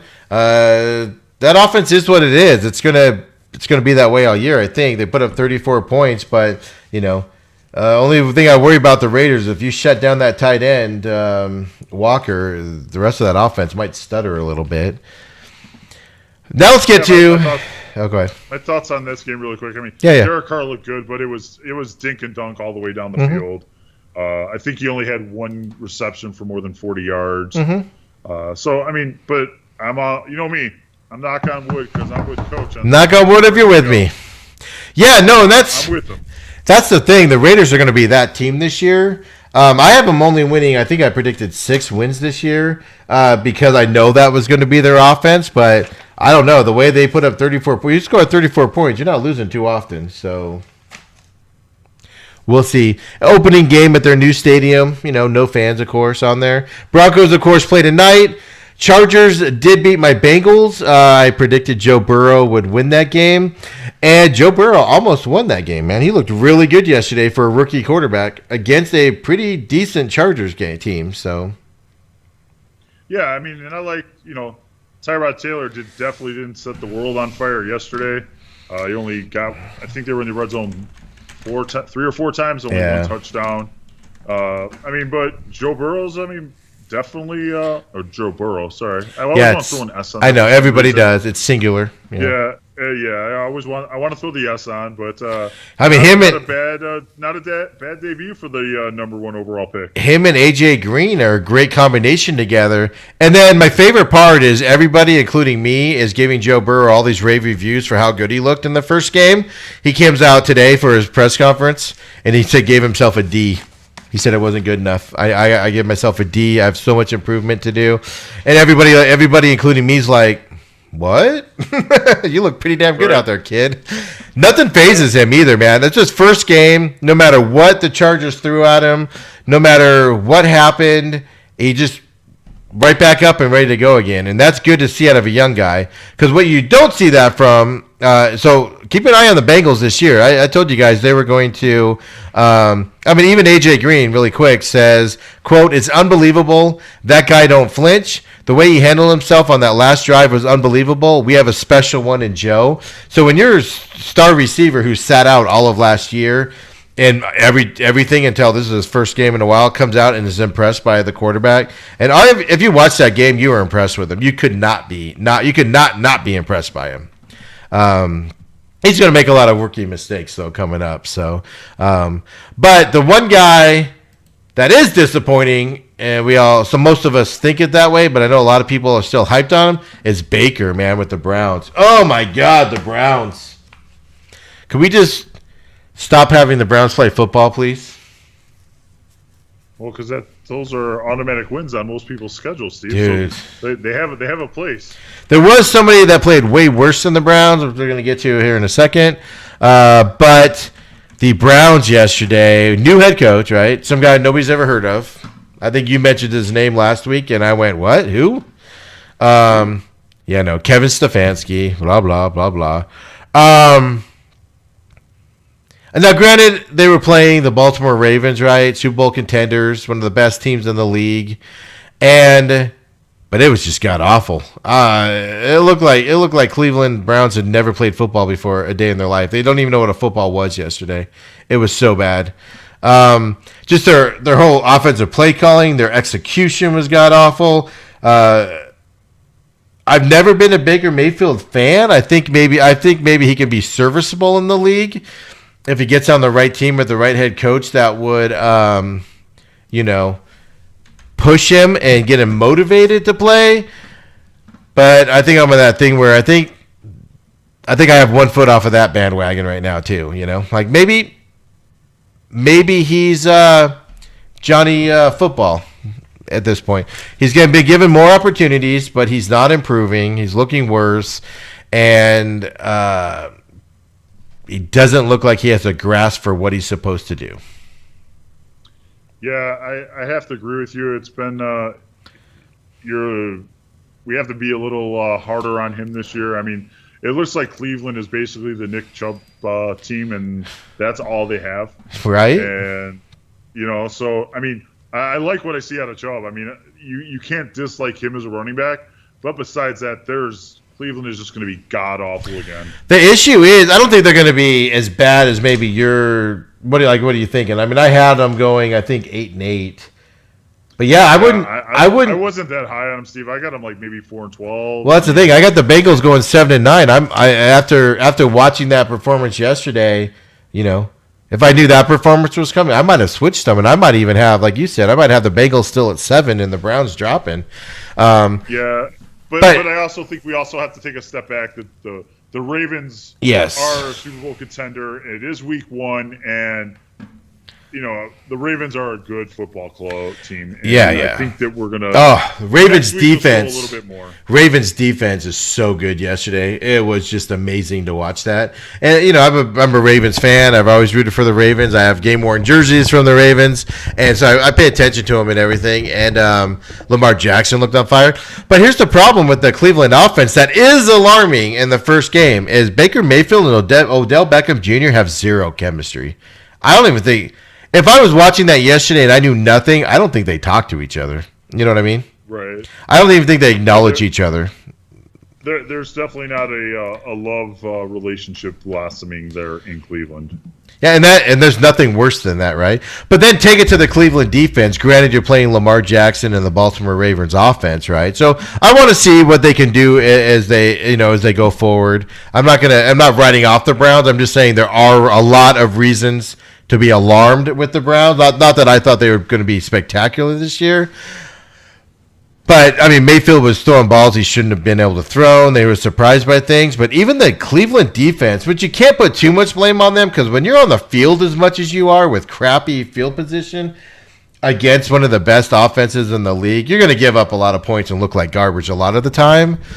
But that Cleveland defense did not look good yesterday either. It didn't look in sync. There were some issues there. It was just, but whatever. We are talking about the Browns, Steve. I know. At the end of the day. I know, but you have to bring up Baker Mayfield because everybody's all high on Baker Mayfield. Baker this, Baker that. But obviously, we talked about Broncos play tonight. We talked about the Jaguars, Titans play tonight. Colts, we'll talk about them on Thursday, these games, and just kind of brush them up if there's anything to see. Colts and Texans are 0-1. I think the Colts is the biggest surprise right there, right? Yeah, I'm shocked at that one still. I'm reeling on that one. Because, we're going to talk about this in a minute. The Dolphins losing to the Patriots isn't really a shock. I predicted Cam Newton's going to look like a player he was several years ago, and he looked like that yesterday, no doubt about it. He looked fantastic. He gets hit a lot, though. They need to fix that. So I open my next drink here. But Cam looked really good. Don't write off those Patriots. No, he did look good. I'm worried about his health. He's not a young man, and he did get hit a lot. But the shocking stat to me was that he was really 15 to 19 passing, 155 yards. Not great by any stretch of the imagination, but the 15 for 19 shows that Bill Belichick is putting him in a position to succeed, right? With the throws that he had to throw yesterday, there was no. There were no throws where you were like, "Oh God, don't throw that." You know what I mean? You knew where he was going, and they were still good throws. You know what I'm trying to say there? It wasn't he wasn't scrambling to find somebody open. It's like he knew his progressions, he knew where to go, and he hit them. And he wasn't afraid to go over the middle. Yeah, not at all. It wasn't bad passing. He was throwing darts out there. It just goes back to my thing where I said before that Bill Belichick's going to be shown to be the genius between all these changes. So Patriots are 1-0. I don't think it's a shock. I picked the Patriots to win yesterday, but the Dolphins, still have some growing to do. Devontae Parker, semi-injured. He's their best receiver down in Miami. But the biggest shocker of the day for me are the Bills being 1-0, and they played the Jets. My prediction. Jets, Jets. My bold prediction. I want to revise my Jets winning 4 games down to 1 game, please, at this point. So, who do you hate more, Matt Nagy or Adam Gase? That is the question America wants to know. I said Matt Nagy wouldn't get fired till after the season when they played bad. I said Gates would be fired during the season. I just didn't realize it would be after game 1 because the Jets were the most atrocious team out there. And they look like garbage. Here's the worst part. Le'Veon Bell gets injured, and he puts him back out there again. So much so, he has to come out, I think, this morning and say, he didn't, I regret putting him out there when he was injured. I didn't know he was that injured. I would never put him out there. How does the head coach not know his star running back is injured, and he throws him out there again? His team hates him. It is obvious his team hates him. It's just, why is he there? Get rid of him. Put one of the assistants as the head coach. You're going to get more out of the players. The team's going to look better. 4 series into yesterday's game, I turned that game off and didn't watch it again. I just followed some people I follow and everything because you could tell nothing was going to happen. Nothing good was going to happen with those Jets. Now, granted, they're playing the Bills, but the team with all that talent and running back. The quarterback, Sam Darnold, say what you will, he can throw the ball. But that running back, and they have receivers on that team, and they went 3 and out like their first 8 drives. I know I'm exaggerating, but they were just 3 and out. It was like, why even go out there? Just go out there and punt. Right? It was that They bad. started out with three straight 3-and-outs. Yeah. You know what? Like, I'm going to go behind the scenes, Steve. When I was watching my condensed games this morning, I skipped this one. I have to say that this is one that I had no interest in watching. I probably watched six or seven this morning. I was up really early doing that, preparing for the show here, but I skipped this one. I knew that the Bills Mafia had taken care of business, and I knew you were just going to come out here and light Adam Gase on fire. And unlike Matt Nagy, I'm going to let you do it because I agree with you. So I'm okay with it. I have no reason to argue. The difference is Matt Nagy can be a good coach if he just pulls his head out of his ass and does what he did in the fourth quarter yesterday, and he does it the whole game. But he refuses to do it, and it annoys me. Adam Gase, on the other hand, I'm going to give you some stats here. And it's funny how, on here. Frank Gore, 6 carries, 24 yards. Le'Veon Bell, 6 carries, 14 yards. Josh Adams, 2 carries, 8 yards. Sam Darnold, 1 carry, 6 yards. Do the math on that for me. 12, 14, and then 1 quarterback run. So 15 rushes all game yesterday. You're not going to win many very football games like that. And then that is for how do you get any momentum as a running back or as a team at all if you're only running the ball 15 times? I am. And then Jamison Crowder, 7 receptions, 115 yards, and 1 touchdown. Splendid game, right? Just awesome game. Good job, Crowder. Woo! Next receiver, Herndon, 6 for 37. Le'Veon Bell, 2 for 32. And then it just gets worse and worse and worse and worse on that. It's just, there's no offensive production anywhere on here. It's just bland. Now, Sam Darnold was 21 for 35, 215 yards, a touchdown and an interception. But if you just looked at this box score without watching the game, which you didn't watch, which is good for you, by the way. But if you just look at this box score, you're going, what the F happened, man? Like, did the Jets just not have an offensive? Did the Jets just not have any offensive opportunities? Because it looks like garbage on the play here, you know. Yeah, no, you know what? And I'm definitely not a Sam or Darnold fan at all. I don't see any talent in that quarterback position. I think that, like I said, I'm not defending Adam Gase in this, but Sam Darnold is not an NFL quarterback, a starting NFL quarterback. And that's fine. But it goes back to my whole Mitch Trubisky. I'm not 100% sure he is either. But your head coach has to. The Jets just came out unprepared. They blinked and they were down 14-0. They were down 21-3 at the halftime. The Jets just came out and had no idea what they were doing. And that comes out on the coaches. You cannot blame players for that. Yeah, they're professionals. They need to come out and play, blah, blah, blah, all that. But you have to blame the coaches for not having a game plan and the team's ready to go. Absolutely. Adam Gase is going to be fired if he makes Thanksgiving. I want to argue with you, but I really can't on this one. So I'll just confer with your calls on this one. So, any overreactions you have today, besides the Bears are going 16-0 again because they won yesterday? Well, that is your first place Chicago Bears, and yes, the 16-0 dream is alive and well. Just my quick thoughts on week 1. Jaguars, biggest surprise to me. Cowboys losing was a shocker to me. Didn't see either of those happening. I thought the Cowboys would have taken care of the Rams. Wasn't that impressed with the Rams and coming off the year, but you were right on them. I hate saying you were right. Those words irritate me to death. But you were right on the Mike McCarthy situation.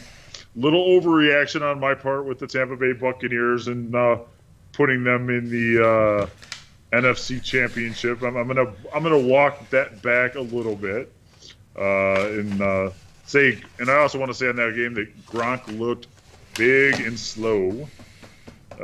Definitely not my 24/7 champion. You thought you thought he looked big? Because I thought he looked a lot smaller. No, you know what? I was reading. He's put on 40 pounds, but it's not 40 pounds of muscle that he's put on right. Since coming back. So maybe it was those white maybe it was those white uniforms he worked less. I don't know. He looked slow, Steve. I won't even say that he was big, but he looked slow. I know he looked slow. Absolutely, yeah. And I want to give as much as it hurts me, I'm going to wrap up giving Bill Belichick his props. I mean, I didn't see it coming. I was actually I went on the limb and I picked the Dolphins to win this game. Glad it wasn't one of the 5 because that would have been bad for me. But that was my upset, was going to be the Dolphins were going to take care of the Patriots, and what he was able to show with Cam Newton in Week 1, that he may put Newton in position to win some games for this Patriots team and come back to the glory. So. I like how you just repeat a lot of stuff that I predicted before the season. Thank you, Adam. Hey, no. This is just Week 1, Steve. I have every legitimate reason to come back and trash everything that I said in Week 2, just so you know. My overreaction is Cowboys are going to be lucky to be 500 this year. After last night, I just thought Mike McCarthy offense is just going to stunt a lot of stuff that happens there. So they might be lucky to go 9 wins this year. Overreaction, of course, this is just what you saw. Seahawks might win 12 or 13 games the way they looked with that offense, an offense we've never seen before there. Cardinals are going to win a lot of games this year that they've lost in the past, getting over that hump.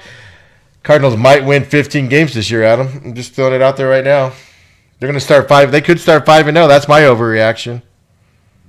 I like it, Steve, but won't be 16-0 like we'll have here. Right? Because, I mean, just the teams they have coming in here are just god-awful. Now, granted, they got Washington this week, the undefeated Washington football team, but, But that's why they're overreactions. Ron Rivera will have that football team ready to go, Steve. He will. There's a hard time picking that one. You don't sleep on Ron Rivera, so... All right, well, we'll get out of here. Adam, where can everybody reach you at? You can reach me at Adam Michaels05 on the Twitter machine. Of course, I'm at SMAC500. And then at the Main Event Pod, where we do all of our posting with stories that we find interesting and post up, of course, in our show times. The Main Event Podcast will be back on Thursday around 10 a.m. Phoenix time. We'll make a posting to confirm that time here on Wednesday night, Thursday morning-ish for everybody. So join us back. We'll preview this weekend's games and discuss what happens in the NBA here in the next couple days in NHL. And, of course, find me Wednesday nights, 6 to 8 p.m., 1580 The Fanatic, 1580thefanatic.com. The app, if you're not local here, definitely listen in. Of course, I post them on the podcast system as well. Adam! See you, buddy. Go Sox!